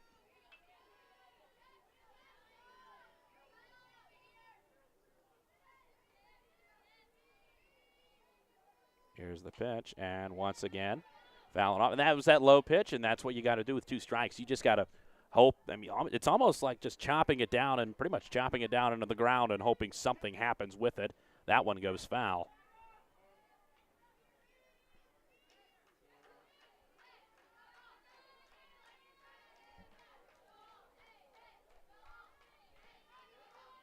Here's the pitch, outside. 3-2 the count now. As Skip Miller already retired Erickson this inning, 1 out, 1 pitch, but having to work a little bit more for the third baseman, Vanderluck. Here's the pitch. And that's chopped. Snow cone by Tori O'Brien over to first in time. What a play, diving to her left. O'Brien snow cones it, and then able to get up and flip it over to Daw at first. Wow, what a beautiful stop right there for O'Brien. You got to be proud about that one. And now looks like we might have a pinch hitter. Yeah, I think you're right. And we saw last game, the pinch hitters have been having a lot of success here for Toledo. It's going to be number 31. That's going to be Macy Moore. She had a double in game 1. The Asheville, Ohio native up Taze Valley, just up the road on the way to Columbus, really, up in Pickaway County. Yeah, Moore, she came around double on the first pitch she saw last game. Just going to fend off that one. Take it. See a ball. Mara struck out twice. That's who she is replacing, is Moore. Interesting to see if Mara comes back into the game or if Moore will stay in, as that's going to be chopped just foul. Once again, another one of the ones that straddle the line and jumps foul just before Wessler can get to it. Yep, another one that just trails right there, which I think for Moore that could help her out a little bit. 2 outs now, 1-1. Squaring around the bunt now, pulls back, and she'll foul it off again. She's really early on all these pitches so far by Skip Miller. Maybe she just has that better ability to be able to pick them out early, jump all over it. And I mean, the double we saw her hit was to left field. She's just able to see it early out of the hand. 1-2 the count on Moore. Here's the pitch. And that'll be just chopped. O'Brien hits the heel of her glove, still throws it over in time. No, it's going to be safe. Moore will be there, and that's going to be an E4. After that beautiful snag, something like that. But 2 outs. Ohio has plenty of chances here. They also got that easy out at 2 with Sydney Griffith is up. She hit a double earlier to right field. First pitch will be a ball. As Griffith, her last time up in the 3rd inning, ground to third base.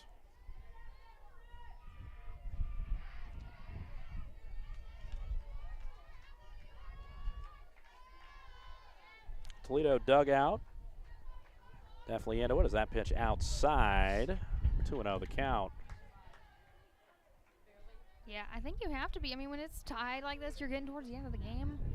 I mean, depending on what happens these next 2 innings, could be potential walk-off situation here, and Aubrey Reed's going to take a trip out there to the pitcher's mound. Emma Hoffner, as she'll talk with it, as I don't know why I keep saying that. Both catchers. Keep mixing them up.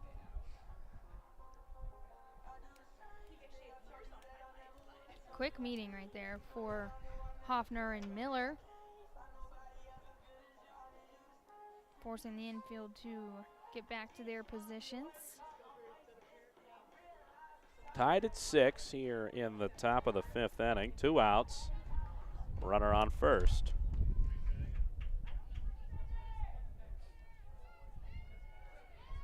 Sydney Griffith up to bat. She played softball and volleyball in high school.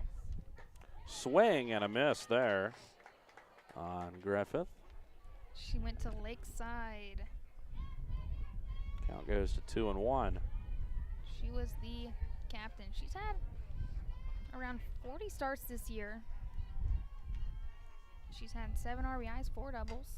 And up in the air, and it'll be caught by Sydney Grind. Pop out to the shortstop to end the inning. It's the 5th inning stretch as we head to the bottom of the 5th, tied at 6 here on Ohio Bobcat TV.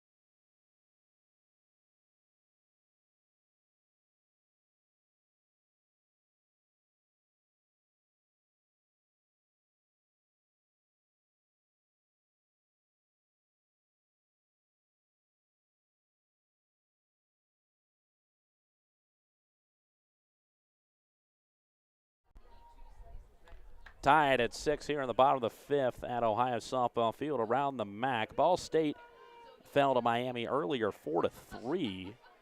However, they now lead Miami 7-0. Central Michigan won against Bowling Green earlier. They won that game 5-1. They now lead in the 5th 5-0 over Bowling Green. Those are the 2 teams that Ohio is battling with up at the top, and that's going to be Paoli, a chopper up the middle, base hit. Analia Paoli with a leadoff single as the Bobcats looking to get a split in this doubleheader and win the series 2-1. Yeah, nice chopper right there from Paoli, just right up the middle. And I mean, she's hit the home runs, but she can hit the singles too. I think that's what you need, versatility throughout your batters and throughout your lineup. Now Sydney Grind up to bat. Last time up, she had an RBI double, then eventually scored. That pitch outside, 1-0 the count. Aubrey Reed really checking Paoli down there.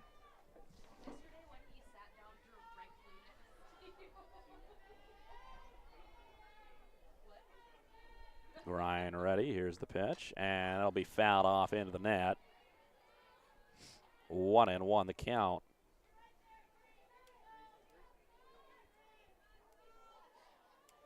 Definitely, it's going to be real interesting to see who ends up hosting the MAC tournament and who ends up first, second, and third. Yeah, I think that's one of the implications right now. That bunt popped up into the screen. So now 1-2 the count against Grind. And entering the day, Miami, Ohio, and Central Michigan all tied at 15-6, with Ball State at 14-10 ahead of Akron at 13-10 and NIU at 10-10. So it looks like that final spot, as that's going to be fouled up into the netting again. Another 1-2 pitch upcoming. That final spot is probably going to be between Ball State and Akron. Then it just becomes a question of Miami, Ohio, and Central Michigan. Who gets first, who gets second, and who gets third?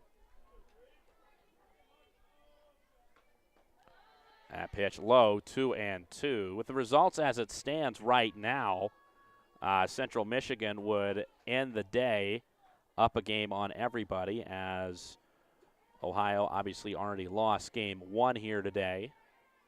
As the pitch high, And the count runs full. Yeah, I think it's interesting that the MAC kind of changed their rules for their postseason for softball. It used to be every team could go to the MAC tournament. They switched it up now, only 4. Here's the pitch, and that's going to be out to center field. And it'll be a fly out to Erickson. So now Shelby Wessler up to bat. She had a 2 RBI double her last time up. Wessler having a lot of success here against Aaron Hunt. We talked about it last inning, the home run yesterday, the double earlier. That bounce off the fence was mere feet from being over earlier. Here's the pitch, and that's a chopper up the middle. Tough play. Able to touch on second one. It's a double play. Nifty play by Griffith. Able to, it looked like it might be through, but Griffith able to run over there, grab the ball, able to have the wherewithal to touch on the bag, then throw over to first for the 6-3 double play.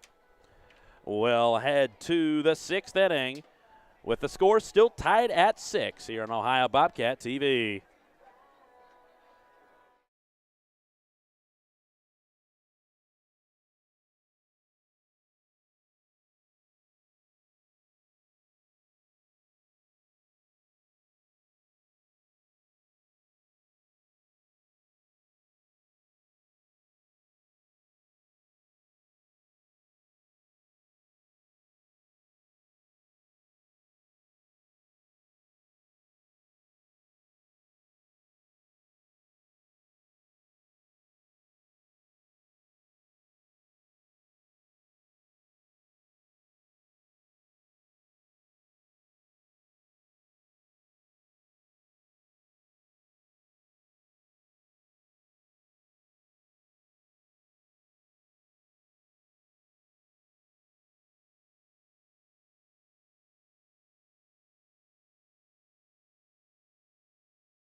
Toledo starting the top of the 6th, right back at the top of the order again. That's the 3rd time that's happened this game. Obviously happens in the 1st inning, but happened in the 4th and now the 6th again.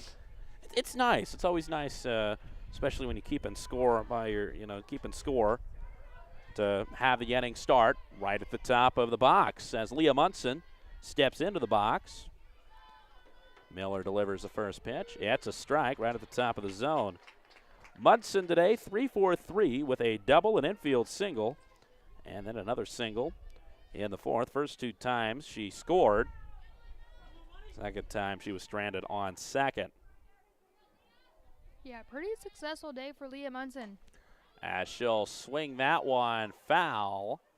That'll go out past the Toledo bullpen. Quick 2 strikes on her. Aaron Hunt working it from ahead again. Always want, if you're a pitcher, you always want to be working from ahead. And I think it gives you a little bit of wiggle room if you want to maybe try out a bit more of a risky pitch like a rise ball. Here comes Miller's delivery. And that'll be sent foul to the Ohio bullpen by Munson. We'll do it again at 0-2 momentarily.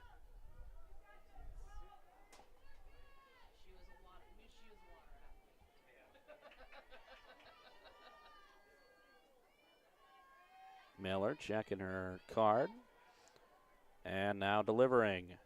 And it's just a little chopper that will land harmlessly foul. We'll do it again at 0-2.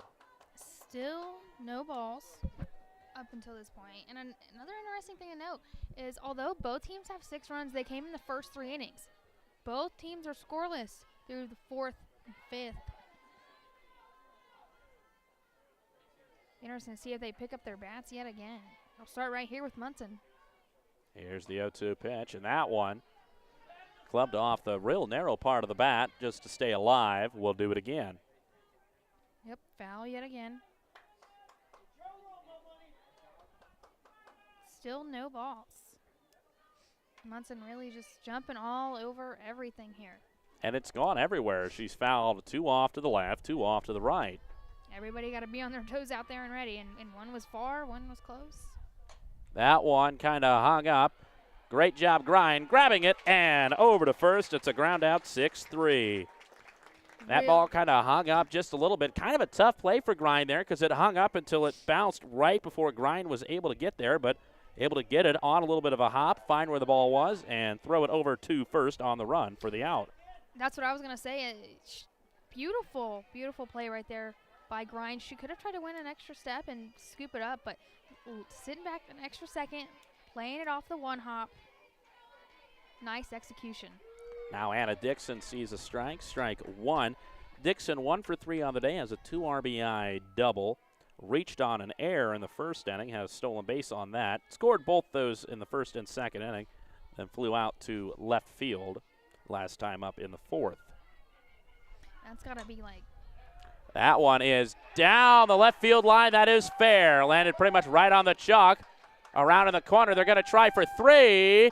The ball gets away, but staying at second is Dixon. Looked like she was going to run to third, but I think woed up a few steps past second, but still a double for Anna Dixon. And the Rockets are threatening with 1 out, and Jenna Kroll coming up to the plate. Yeah, I think if that was chalk up there, you'd see a little bit of it flying because, whew, game of inches, like I mentioned earlier, and it worked out in Anna Dixon's favor right there. Kroll on the day, 3 for 3. Ohio hoping to avoid that as she'll send one foul past the Toledo dugout. 0-1 the count. That has to be at least 10 strikes in a row for Erin Hunt. She hasn't thrown any balls, a lot of fouls, and a hit. Let's get Miller as she gets ready to deliver. But, yeah, I mean, she's been pummeling the strike zone here. As that one up the middle, it's another base hit. Logan going to have to throw home. They're going to cut it off. And Toledo retakes the lead, 7-6 on the Jenna Kroll RBI single, her 3rd RBI of the day, her 4th single of the day. And it's 7-6. Yeah, getting late in the game. Toledo's heating up yet again after a quiet 4th and 5th inning, scoring yet again. And I think we're going to get a pinch runner here. Or, no, I don't believe we are actually. We're just going to get Riley Moore taking some notes with her coach down there. I mean, Moore in her first at bat, she had a single out to center field that had an RBI, fielder's choice, and then a pop out to second. So it's a big at bat right here. We might see maybe a steal attempt or a sac bunt. We'll Possibly. See. Moore squaring to bunt. Now pulls it back. There's a strike right at the knees, 0-1. And that's certainly a way to keep Moore from bunting, or really anybody, pummeling the lower part of the zone. Yeah, and I think having that little meeting right there, it's a little suspicious if you ask me. I mean, if you're Ohio's defense, you're wondering, what are they talking about? What are they planning right here? Here's the pitch. That's high. Not too much of a lead over there for Kroll. Only about a foot, or maybe about a stride off the bag.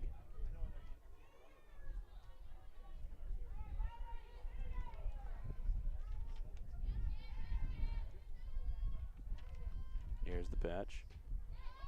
Outside. I think they're kind of trying to keep their eye on Jenna Kroll over there. 2-1 the count at the plate on Moore. First at bat in a while that Erin Hunt's been working from behind. Miller delivers. Low, 3-1 the count. Hitters count now. Toledo's hitting right at 500, which is excellent batting average for a game. 11 for 28. No, excuse me, I was looking at the wrong number here. 393 on the day, I should say. A walk. It's a walk indeed for Riley Moore. And I believe Jenna Hall is going to come out. And I think Skip Miller might come out as well. Yep, that's it. She's going to, and Kylie Kofeld is going to come on. So we'll have a pitching change here for the Bobcats, and we'll take a timeout here on Ohio Bobcat TV as Toledo leads 7-6 in the top of the 6th. 2 runners on. We'll have the new pitcher after the break.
Kylie Kofeld is back out on the mound. She started game 1, and it looks like she's out here to close game 2.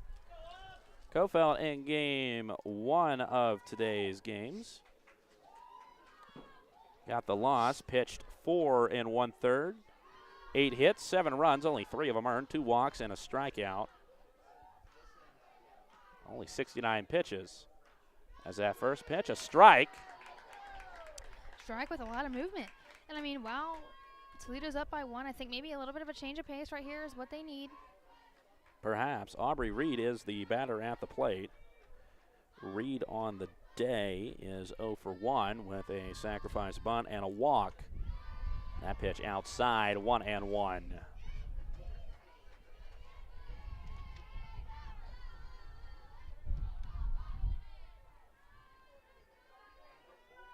Only 1 out here, but the potential for the double play at third or second if they can keep it in the infield. And that's down the right field line. That is a base hit. Sending around the runner from third. They will score. Will Jenna Kroll, Riley Moore over to third. It's an RBI single for Aubrey Reed. Good way to start the inning for Toledo. It's now 8-6. As Lauren Erickson up to bat. Erickson on the day 0 for 3 in this game. Aaron Hoffner coming out to the mound. This time they're going to get the whole infield in there. Probably That they are. As also, I think we might. I think we're going to have a pinch runner here. And the pinch runner, that is 44. Madison Mikulski, she came in and pinch ran last game as well. The junior from Canton, Michigan. I'd say Ohio right now in this huddle is talking about what they're going to do if this girl runs. Are they going to go for her? Are they going to try to fake him out and get the out at home? What is their game plan here? Because with runners on the corners, there's a couple different things you can do. And with only 1 out, I think they need to protect the plate. You definitely need to worry also about Erickson. Erickson has a bat. She had 4 RBIs in game 1, including a bases clearing triple with the bases loaded in the first inning of game 1. Toledo leads 8-6. They've already plated 2 runs this inning. Runners on the corners, 1 out. Kofeld delivers, and it's outside, ball 1. I think she's gonna keep it hanging out there on the outside. They're gonna keep their eye on Mikulski over here at first. And we're gonna get time. Another timeout for Ohio. As the pitching coach comes out, and that's not exactly what you want to see with a mound visit, second batter in. No, not exactly. Not exactly. Coach Brown out there. So he's actually a certified mental performance coach. So maybe he's out there reminding them to maybe focus or take some deep breaths or something. But it was a quick one. Whatever he had to say, it was pretty quick.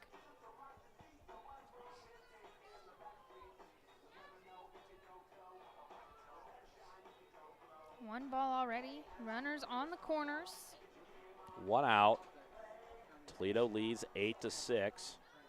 Ohio hoping to avoid the sweep in this doubleheader today. Here's the pitch. There's a strike right at the top of the plate, and in safely, stealing the base, will be Mikulski. Yep, I think that's what they were discussing right there. If they were going to try to bait more into running, but she didn't take the bait. Smart on her. Now both runners in scoring position. Not looking good for Ohio right now. They need a strikeout. Here's the pitch. That is popped foul over the Toledo dugout.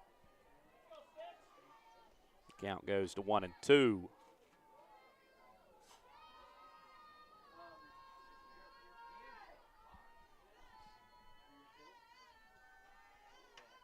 Lauren Erickson in a battle right here.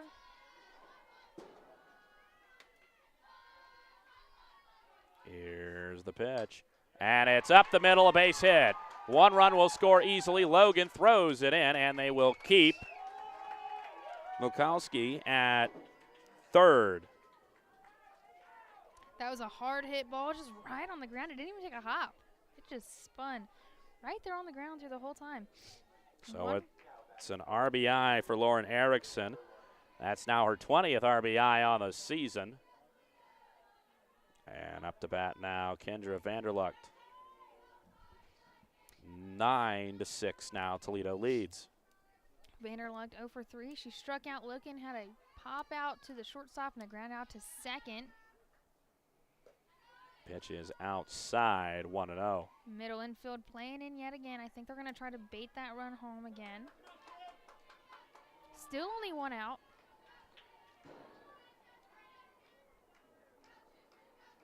Ohio in desperate need of an out here. Top of the 6th, trailing 9-6. So that's a swing and a miss by Vanderlucht. Vanderlucht on the day is 0 for 3. Struck out looking. First time up, popped out to short. And then grounded out to second base on a fantastic play by Tori O'Brien.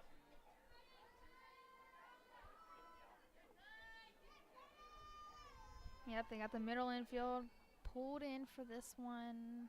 Swing and a miss. Throw down to second. And it'll just go halfway there as a stolen base for Erickson. Yet again, let them have it. And now both runners in scoring position yet again.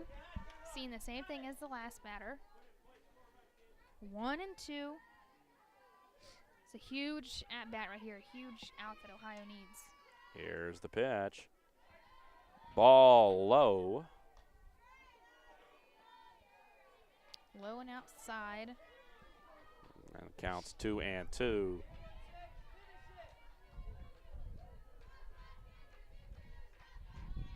Here's the pitch. And it's popped up on the infield, and the shortstop, Grimes, got it. Huge out right there for the Bobcats. Now they're working with 2. A little bit room to breathe. See if who's batting right now. Is it Aaliyah Mara? Okay, so Aaliyah Mara re-entered. So she is back in. 2 strikeouts today for her. Chance to redeem herself right here, though, with the two runners in position. That it is. As first pitch outside a ball.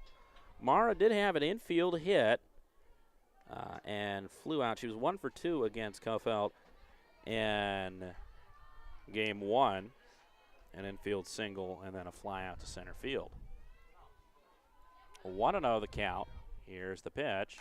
And that's chopped. O'Brien's got it over to first in time. Ground out 4-3, but Toledo gets 3. It's 9-6, headed to the bottom of the 6th here on Ohio Bobcat TV.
CC Kydell will lead off for the Bobcats here in the bottom of the 6th. They need runs again as they find themselves trailing again 9-6. Second 3-run deficit, or excuse me, the third 3-run deficit they found themselves in this game. As first pitch is going to be chopped foul, out of play. Goodell on the day does not have an official at bat. She walked earlier. And then a sacrifice bunt. She's hit a lot of foul balls, had some quality at bats though. That one's going to be fouled straight back. Quick 2 strikes. 0-2 the count. Sometimes having those quality at bats is what you need to really work the pitcher. And I mean, coming up on her 3rd time seeing Hunt call out a ball, it was a little bit inside. 1-2 the count on Cadell. Just a little bit high, 2-2.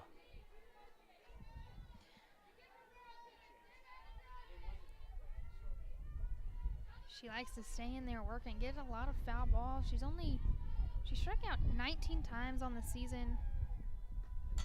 And she's just going to poke that one. That's in a gap, but fighting it is Mara at second base, running back to her left, making the snow cone catch. And that's going to be out number 1. Awesome catch right there by Moore. Now we're going to see this defense again here for Tori O'Brien. O'Brien, she's been hitting at that second base position quite a bit all game. They had to make the adjustment because they kept having errors on the center fielder playing at the second base position. Now they have the center fielder playing left of the second base bag. First pitch is going to be a ball against O'Brien. It's interesting that they moved these players over here because 2 out of 3 of her contacts have been towards second base. That's a ball, 2-0. And I mean, if it gets behind the first baseman, first or second baseman, if it gets through the right side of the infield, it is 2 bases at least. At least, you're right. Here's the pitch, and O'Brien going to send it over to short, and it's a ground out, 6-3, 2 outs in the bottom of the 6th now for Belle Hummel. Hummel, 1 for 3 on the day, had a single, then got up to second on an error by the shortstop last time up. I find it interesting that they choose to do that to Tori O'Brien specifically because she's not the only slapper. I mean, they have several different ones, so it's interesting. As we have Belle Hummel a slapper as well right here. First one's outside, 1-0 the count. I don't know if it's something they just see on film where she always pulls it or she just can't get it out of the infield and you have more people in the infield. But second pitch going to be low and outside. 2-0 the count. Hummel had a single earlier in the game to the shortstop. There's a strike right at the knees. 2-1 the count.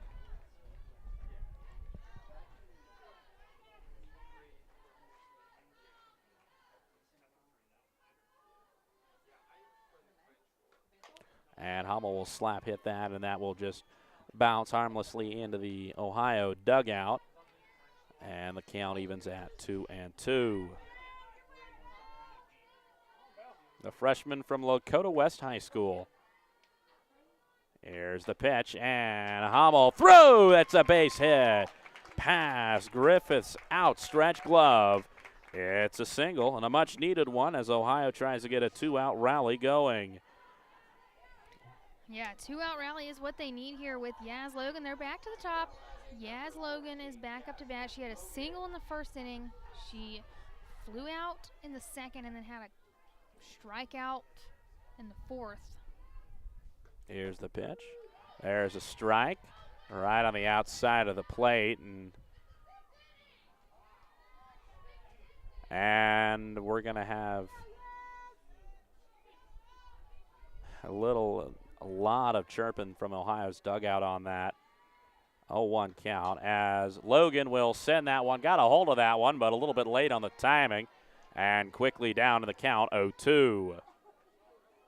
Yeah, she did get a hold of that one, but you're right. I think it was a late swing and off the end of her bat. Here's the pitch, and Logan, that one is fair. Is it going to drop? No! A great catch by Dixon. Fly out to right field. And we'll head to the seventh. Ohio trails Toledo 9-6. You're watching Ohio Bobcat TV.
It'll be 9-1 and 2 hitters for Toledo in the seventh, trying to add some more insurance, already leading by 3.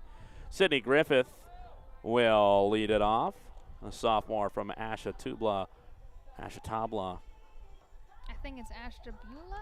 Yeah, that sounds right, Ohio. As Griffith on the day, 1 for 3, had a double and scored in the second inning, and ground out to third and a pop out to short.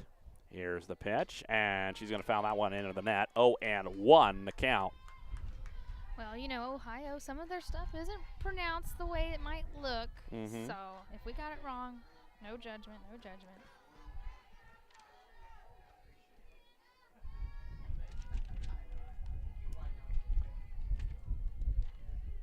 Kofel ready, and she'll deliver outside. 1-1 the count. Griffith in the first game went 0 for 1. As that pitch inside. 2-1 the count. Yeah, I mean, Griffith has had 4 doubles on the season. She started almost every game. I think she's one of those players that she might not be as flashy with her numbers, but she's a very important and integral part of this lineup, especially at the bottom. There's a strike as the count evens at 2-2, and you need that. You need those reliable hitters that, yeah, she only bats .232, but she'll get you back up at the top of the order, and that's what you need the 9-hole hitter to do, and especially when she makes pitchers work the way that she has today. Here's the pitch, and that's over to first. Daw able to pick that up. Unassisted, ground out 3. And there's 1 out in the inning. Back up to the top of the order, Leah Munson for the 5th time. 5th time, that's a crazy thing to say. And we said it in the last game. I mean, you aren't typically getting this many at-bats in a day. That'll be, what, 10 on the day for her? I believe 9. I think she was lifted for a pinch hitter for her last at-bat in the last game. Whoa! That one nearly ripped into the Toledo dugout. Yeah, I hope everyone's okay. I hope everyone was able to get a hand up or get out of the way. They're looking behind at something. I'm not 100% sure what. Get a thumbs up? Thumbs up, okay. Whew. Still eerily quiet. I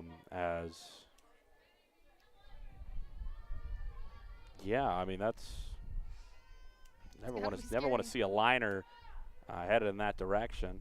As 1 out, 0-1 the count against Munson as that pitch goes outside. 1-1 the count.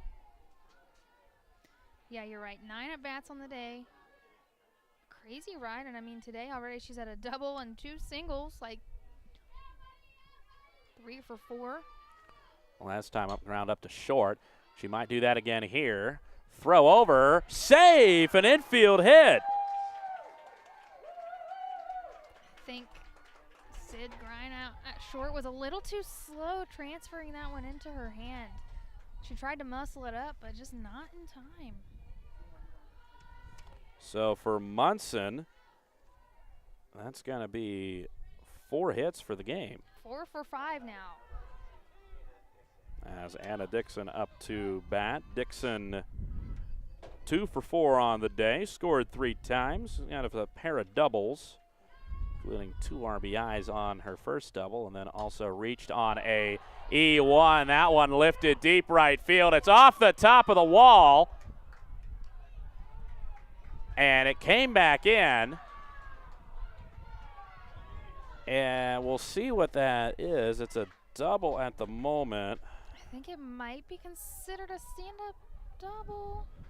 It went off the top of the wall, so it's just going to be a double. I think it's because it came back into play. It should just be a double because it went off the top of the fence and back in. That's so a little bit of a goofy one right there. But nonetheless, runners on second and third, 1 out for Jenna Kroll, and Kroll 4 for 4 on the day. 4 singles. Here's the pitch. Low, 1-0 the count. 4 In singles. game 1, add another hit to that, so she's got 5 hits on the day. In this game, 4 singles, 2 RBIs, 2 of those singles right up the middle. There's a strike. And she is just on top of it. She had a hit, an infield hit to second base, and 1 out to center field. 1-1 the count. Here's the pitch, and Kroll's going to send that one high in the air. Diving in, Logan makes the catch, going to throw home. As for a second, it looked like Munson was going to come in, but Logan able to make the running throw, and it would have been dead meat for Munson if that was a she went back. Heads-up play, yeah, as Logan, because, I mean, I don't think they were expecting her to be, thinking about home, just after making that tough of a catch, but heads up right there for her. So 2 outs after the fly out to center field for Riley Moore. And again, and they did this the last time they were up to bat, a little bit of a conference between coach and player. Moore, she had a single with an RBI. She walked her last at bat. And you're right, it was the same exact player. But now with both runners in scoring position, it's interesting I would like to know what coach is saying right now. Maybe just a confidence boost, maybe. Who knows? Sometimes that's all you need. Here's the pitch. And just a little dribbler. Kofeld throws over to first. And Toledo threatens but are unable to score any more runs. It's going to be up to the 3, 4, and 5 hitters for Ohio. They're due up in the bottom of the 7th. They need 3 to tie, 4 to win here on Ohio Bobcat TV.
Alexis Dahl will lead it off for the Bobcats in the bottom of the 7th, trailing 9-6 to the Toledo Rockets, hoping to salvage the series. They already lost game 1 of this doubleheader, hoping to avoid being swept in the doubleheader and losing the series.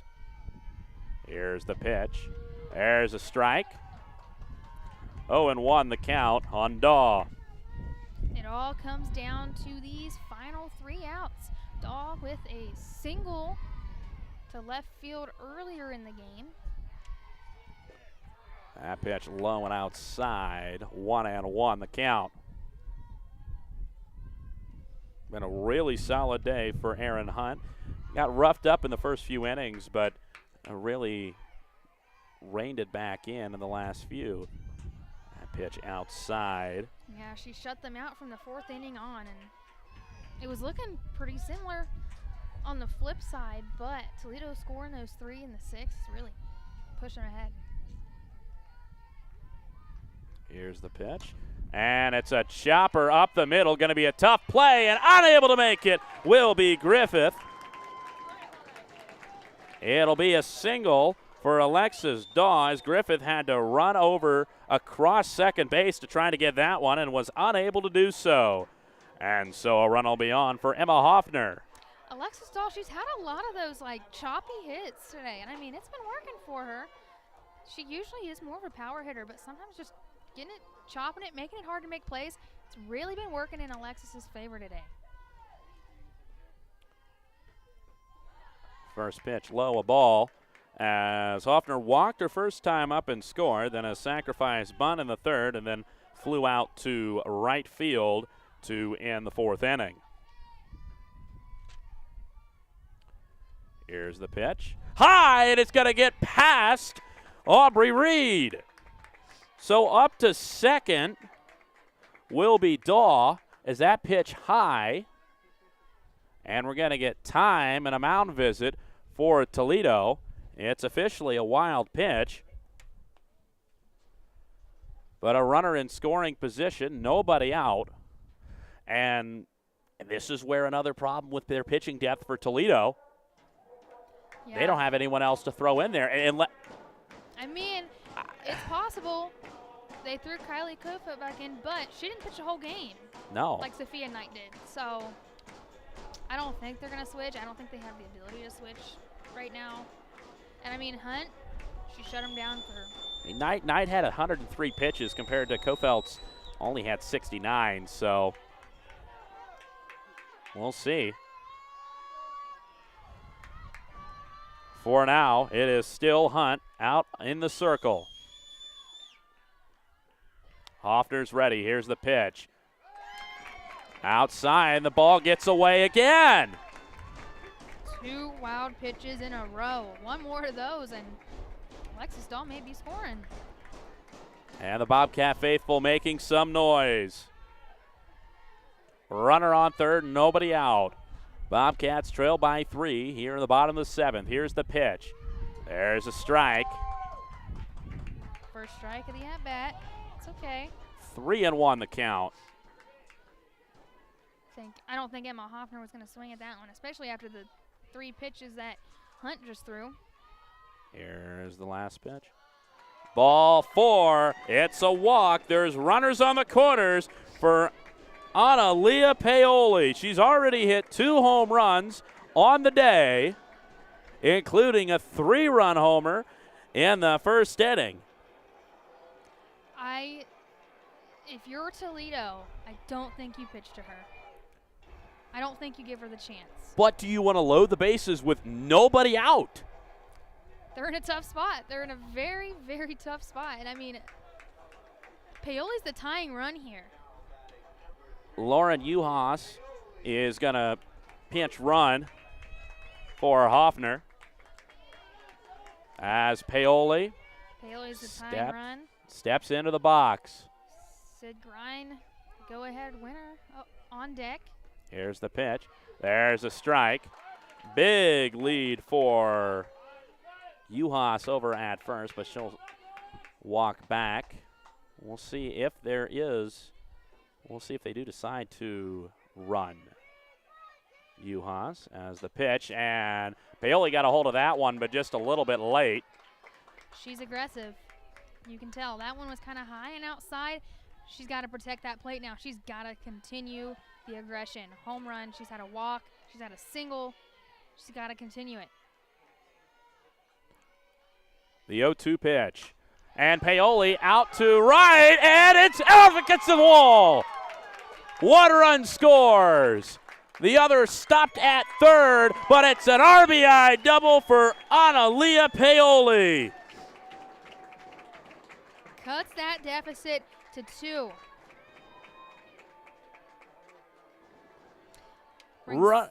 We still got 2 runners in scoring position with the winning run up to the plate in Sydney Grine.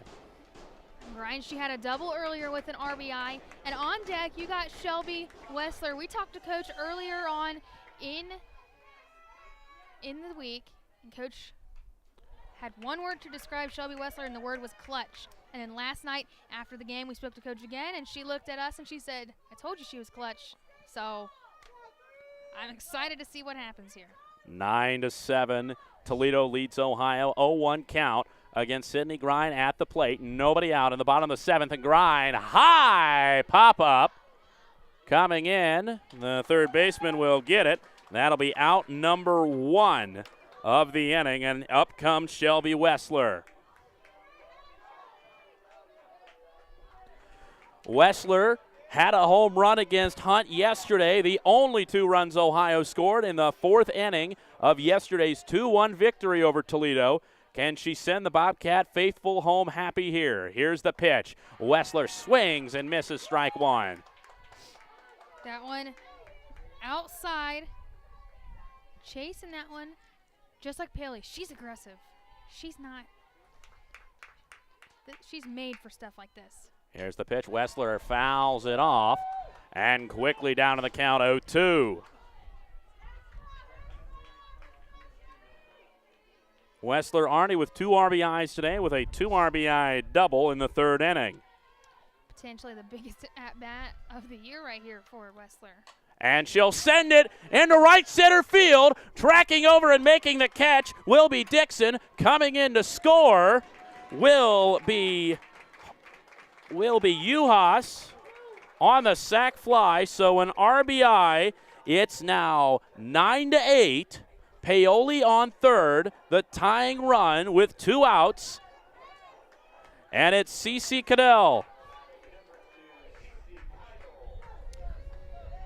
Title, she walked earlier. She had a sac bunt. She got out in her last at-bat on the ground. First pitch, a strike. That one low in the zone. She let it go by. I bet her heart is just racing right now. And she rips it into left field. Base hit. Paoli scores. We are tied. Wow. What a hit right there for Keitel. It doesn't matter what you did the rest of the day. It just matters right here when it counts. Single. And Tori O'Brien to the plate. And they're going to run this defense again. This is going to be risky. If you're Tori O'Brien, you have to pull it. You have to pull it to right field. You have to. If it gets in right field with Keidel's speed, it might be over. There's a strike. 0-1 the count. Ohio has rallied all the way back to tie this game at 9 here in the bottom of the 7th.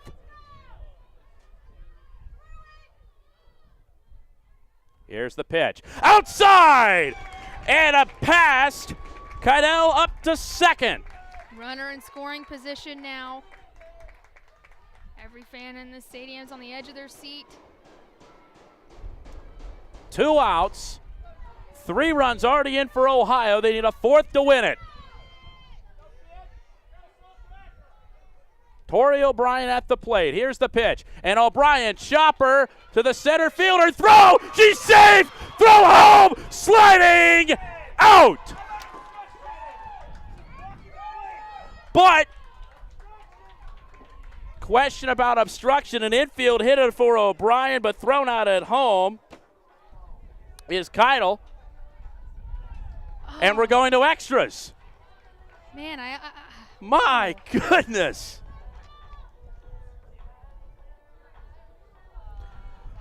So we'll head to the 8th inning. Toledo and Ohio tied at 9 here on Bobcat TV.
Aubrey Reed up to bat for Toledo as Ohio has forced extra innings here at Ohio softball field.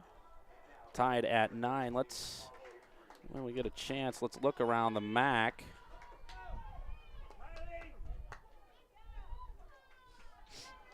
At other scores. Here's the pitch. Pitch low to Reed. For softball, Central Michigan picked up a win 5-1 over Bowling Green, and they swept those games, I do believe. I don't have a final on the second one, actually. But last we saw, they were up 5-0 in the 7th, as that's going to be chopped to short. Throw over to first in time. That's a ground out. 6-3. Yeah, I mean, kudos to Sid Grind over there on shortstop, playing that crazy hop. That one jumping above her head, but. So now Lauren Erickson up to bat. Erickson with an RBI single in the 6th. Here's the pitch. And that's going to be sent foul into the Ohio bullpen. 0-1 the count.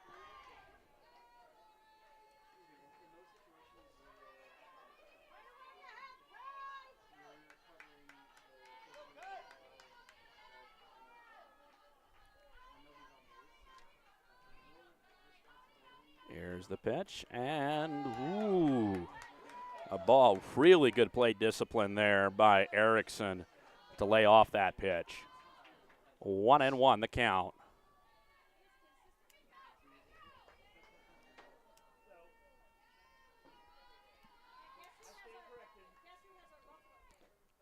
There's a strike. 1-2 the count. Beautiful pitch right there from Kofelt. I'll tell you, it's getting a little more chilly here. The wind is continuing, but the temperatures are definitely dropping.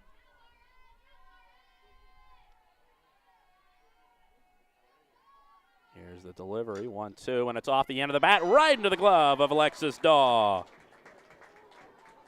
It's a line out to first base, and Kendra Vanderluck up to bat with 2 outs in the top of the 8th inning. Yeah, nice catch for Daw. See a smile out there on her face after that one. Vanderluck, her 5th at bat. Just a tiny bit high there. 1-0 the count. Yeah, that one was really close. Chirping once again from the stands. Remember, Vanderluck has some power.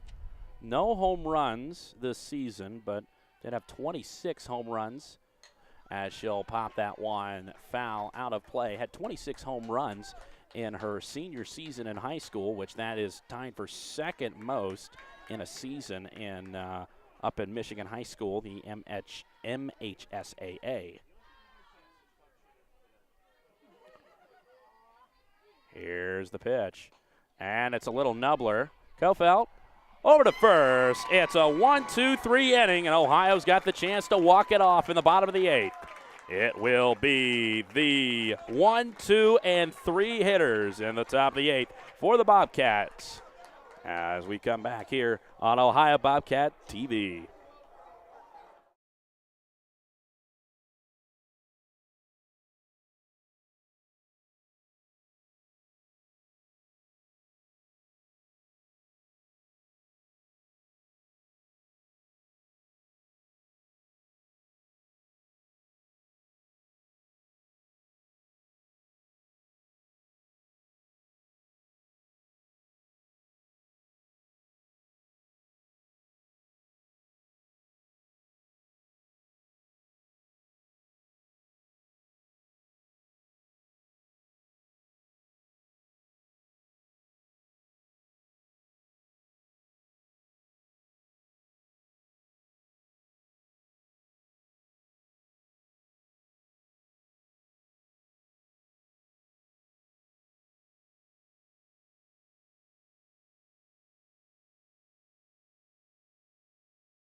It's the top of the order, 1, 2, 3 for the Bobcats.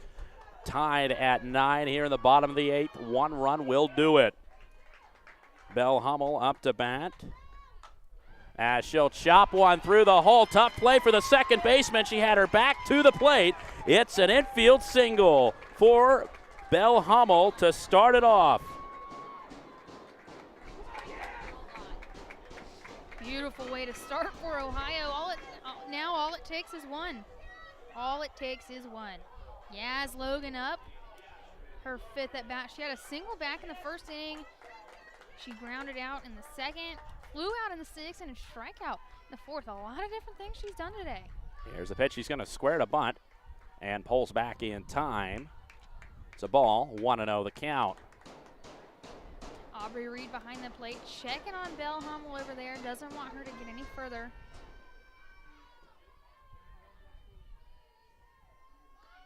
Here's a pitch. Logan going to foul that one off. It ended up being a high pitch, not one that she wanted to bunt, but she was already committed at that point.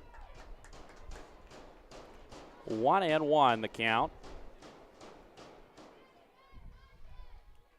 Aaron Hunt getting ready, and she'll deliver the bunt. Logan, good bunt, as Logan will get the runner over to second. It seemed at first that that one was going to be bobbled, but kudos to Vanderluck for sticking with it and getting it out. So 1 out, runner on second for Alexis Daw. Daw with a single that started it all in the 7th, advanced on 2 wild pitches and then scored. First pitch will be a strike. Alexis Dahl had a single last inning, like you just talked about. Getting into a real good part of Ohio's lineup here. Here's the pitch.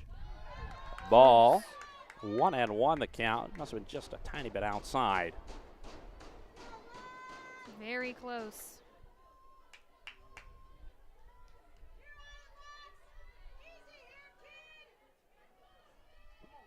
Dahl 2 for 4 on the day, and she'll rip one into center, but right there to catch it is Erickson. F7, and it'll be down to Emma Hoffner. That's tough. That's a tough one right there because not much you can do with it. Hoffner 0 for 1 on the day with 2 walks and a sacrifice bunt. A hit here may end it, though. Here's the pitch. Outside, 1-0. And the last thing that you want to do, if you are Aaron Hunt, is walk Hoffner. Yeah, but Hoffner, she's been battling in there. She's tough. She's a tough batter to face. She'll lay off on another pitch that's just a little bit too high, and the count is 2-0. She sees a lot of pitches. She's not going to back down easy. Here's the pitch. It's inside, 3-0. And Analia Paoli in the on-deck circle.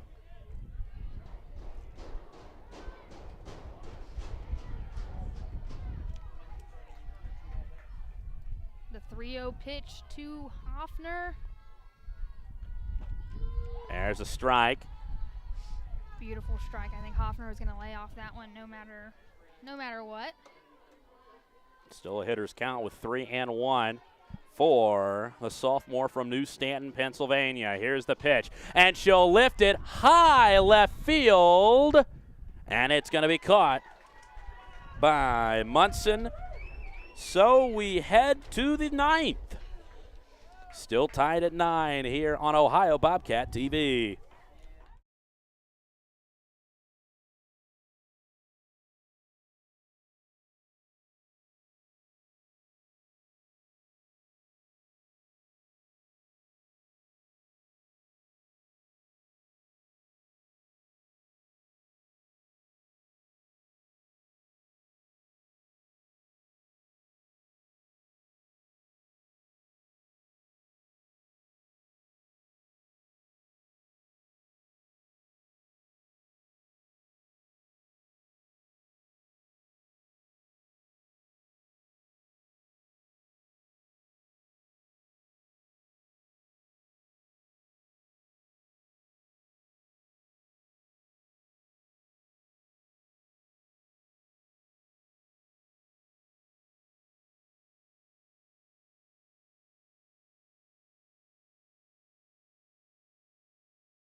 It'll be the 8, 9, and 1 hitters for Toledo.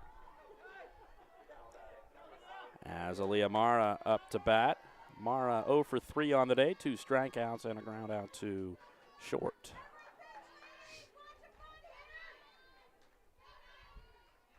Here's the pitch. And Chopper picked up. O'Brien throws over to first, and unable to dig it is Daw. Tough play. We'll see what they score it as. But either way, a runner on first for Toledo. They're going to call that one an error by Tori O'Brien.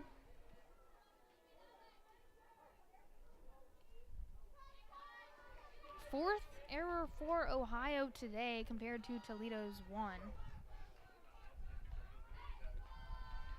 And squaring the bunt and trying to lay it down, not very well, is Griffith.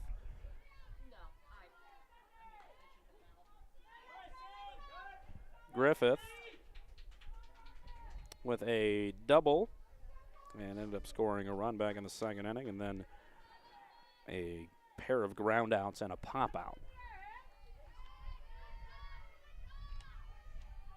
Here's the pitch. It's a ball. It looked, I thought she held it out there, but I guess not. 1-1 the count. Yeah, both the corners pushing in real far here, especially Wessler. And it's going to be a bunt. Great job, Wessler. Picks it up. Runner advances up to 2nd on the sac bunt. Round out 5-3. 1 out. Back up to the top of the order for Leah Munson. Munson now her 6th at bat with 4 for 5, a double, a pair of infield singles, and a normal single, and also a ground out to short.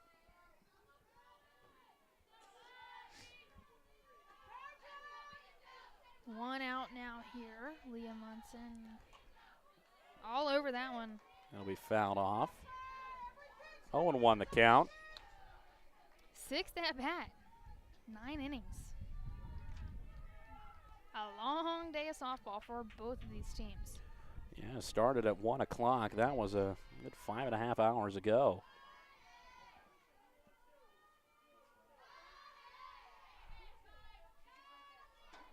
Here's the pitch. Outside. Count goes to 1-1.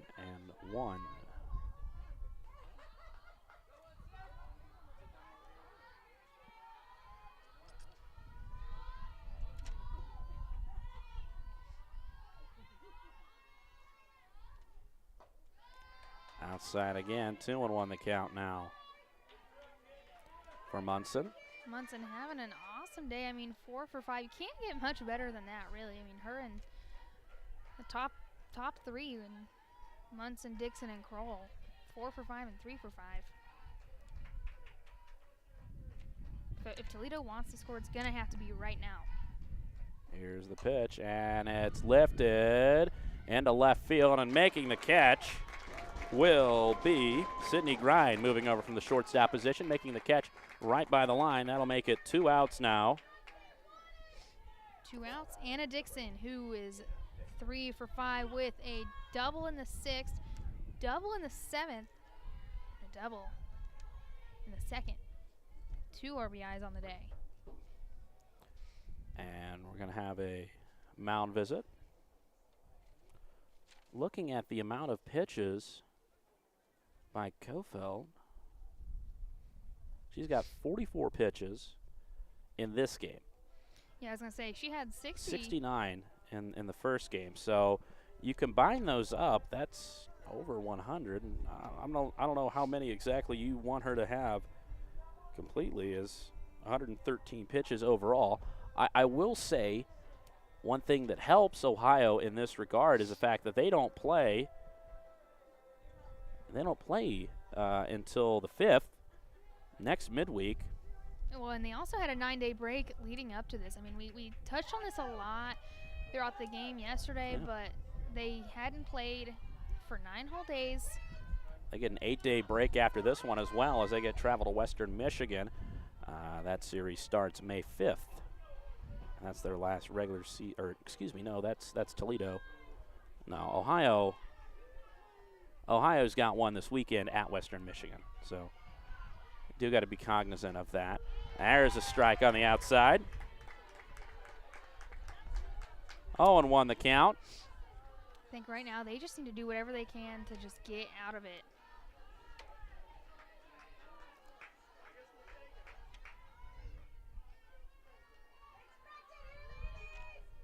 Here's the pitch. Outside. 1-1. 9-9, top of the ninth, runner on second, 2 outs for the Rockets.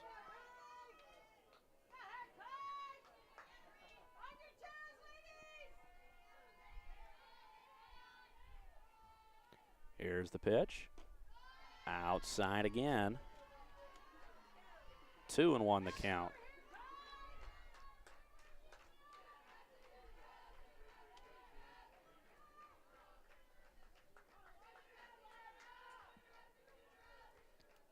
Two and one, Anna Dixon. The pitch, Toledo's got to give it all they got here. Here's the pitch. Low, and it gets away from Hoffner. Moving up to third will be Mara. That makes it 3-1 now, but there's 2 outs. I think everyone needs to take a deep breath if you're Ohio.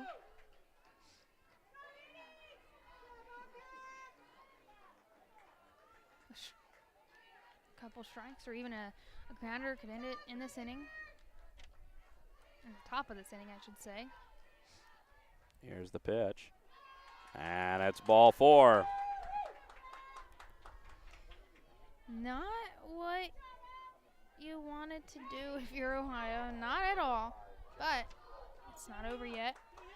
Not at all. Jenna Kroll up to bat. She has 4 singles on the day, but last time up in the 7th flew out to center. Kroll's been a huge bat here for the Rockets, and all those singles, she got 3 RBIs out of it. And 2 of them were up the middle. 1 to center and 1 to second. Here's the pitch, and that's a little nubbler to Dahl. Dahl steps on first, and Ohio gets out of the inning. Ground out 3 unassisted. It'll be the 5, 6, and 7 hitters due up for the Bobcats in the bottom of the 9th here on Ohio Bobcat TV.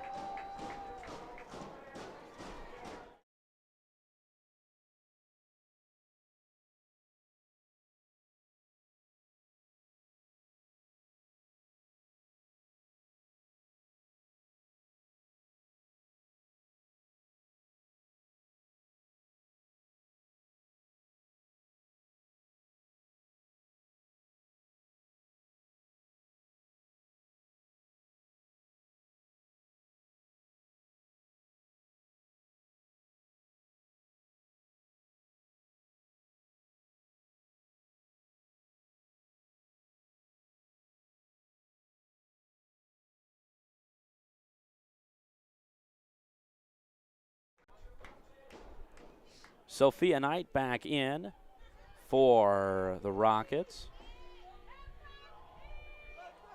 A sophomore from New Philadelphia, Ohio, as the Rockets try to force a 10th inning. But up first for the Bobcats is Analia Paoli, who can end this with just 1 swing of the bat. She's already got 2 home runs on the day. And first pitch is going to be a ball. Yeah, and one of those was against Sophia Knight. So, you never know. Wind definitely picking up once again. Here's the pitch. Outside, 2-0. And I'd imagine Knight right now just kind of pitching around as she's obviously not going to have her best stuff. Already pitched a complete game earlier, so we'll have to see what they can do. Here's the pitch. Low, and it's 3-0 against Paoli. Yeah, Carl, but like we talked about, it's hard to pitch around Paoli because you got Sid Green next, and after that you got Shelby Wessler. All 3 of those hitters, they have potential to, with, like you said, just 1 swing, end it all. Here's the pitch. It's low. It's a 4-pitch walk for Paoli.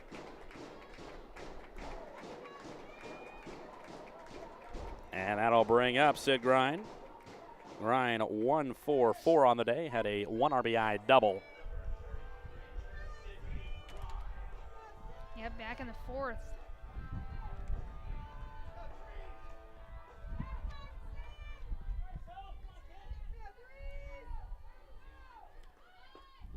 First pitch, a strike. As they're expecting a bunt here. Moore was about 2/3 of the way to home plate. Both corner infielders in. Yeah, I was going to say they're still playing in. Here's the pitch. Up and away. 1-1 the count. I think at this point, if you're Ohio, you just need to get on base. Avoid getting outs. 1-1 the count. No outs. Runner on first. Ohio and Toledo squared at 9 in the bottom of the 9th inning. Here's the pitch, and it's straight at the third baseman. Throw to first, not in time. Unable to corral it was Vanderlook, and it trickled away. It was a hard hit ball, and now runners on first and second. Nobody out. You know, for Shelby Wessler. Vanderlook playing in like that, that might have been her downfall. If she had been a couple steps back like she is right now, she might have been able to hang on to that one. But Shelby Wessler back. It's going to be an infield single as Wessler over the head of the right fielder, Dixon. Paoli coming around third. It's a walk-off for the Bobcats. They win the series, and they win the game 10-9 and the series 2-1. The Rally Cats strike again. Shelby, clutch, Wessler, bottom of the 9th inning. Jenna Hall just last night said, I told you she was clutch, and she meant it. What a game. Wessler with the game-winning hit in Game 1. She gets the game-winning hit in Game 3 as the Bobcats win 10-9. It's an RBI, officially an RBI double for Shelby as the Bobcats win 10-9. Chloe, any final thoughts from this one? It's a hard-fought battle from both teams. I mean, whew, what a game. What a good piece of hitting, some good pitching, good feeling. Overall, it was an amazing game, and Shelby Wessler, it's been exciting to watch the freshman. She's going to absolutely flourish for Ohio. And last final thought I have to say is this will be the last game I'll be calling for Bobcat TV, and it was an amazing one, a great way to go out. That it was, as Ohio, they didn't lead until the last at-bat, but yet they're still able to win 10-9 in 9 innings. A walk-off for Shelby Wessler. For Chloe G. Workman, I'm Carl Blaylock saying good night from Ohio softball field. Again, the final score in 9 innings, Ohio 10, Toledo 9.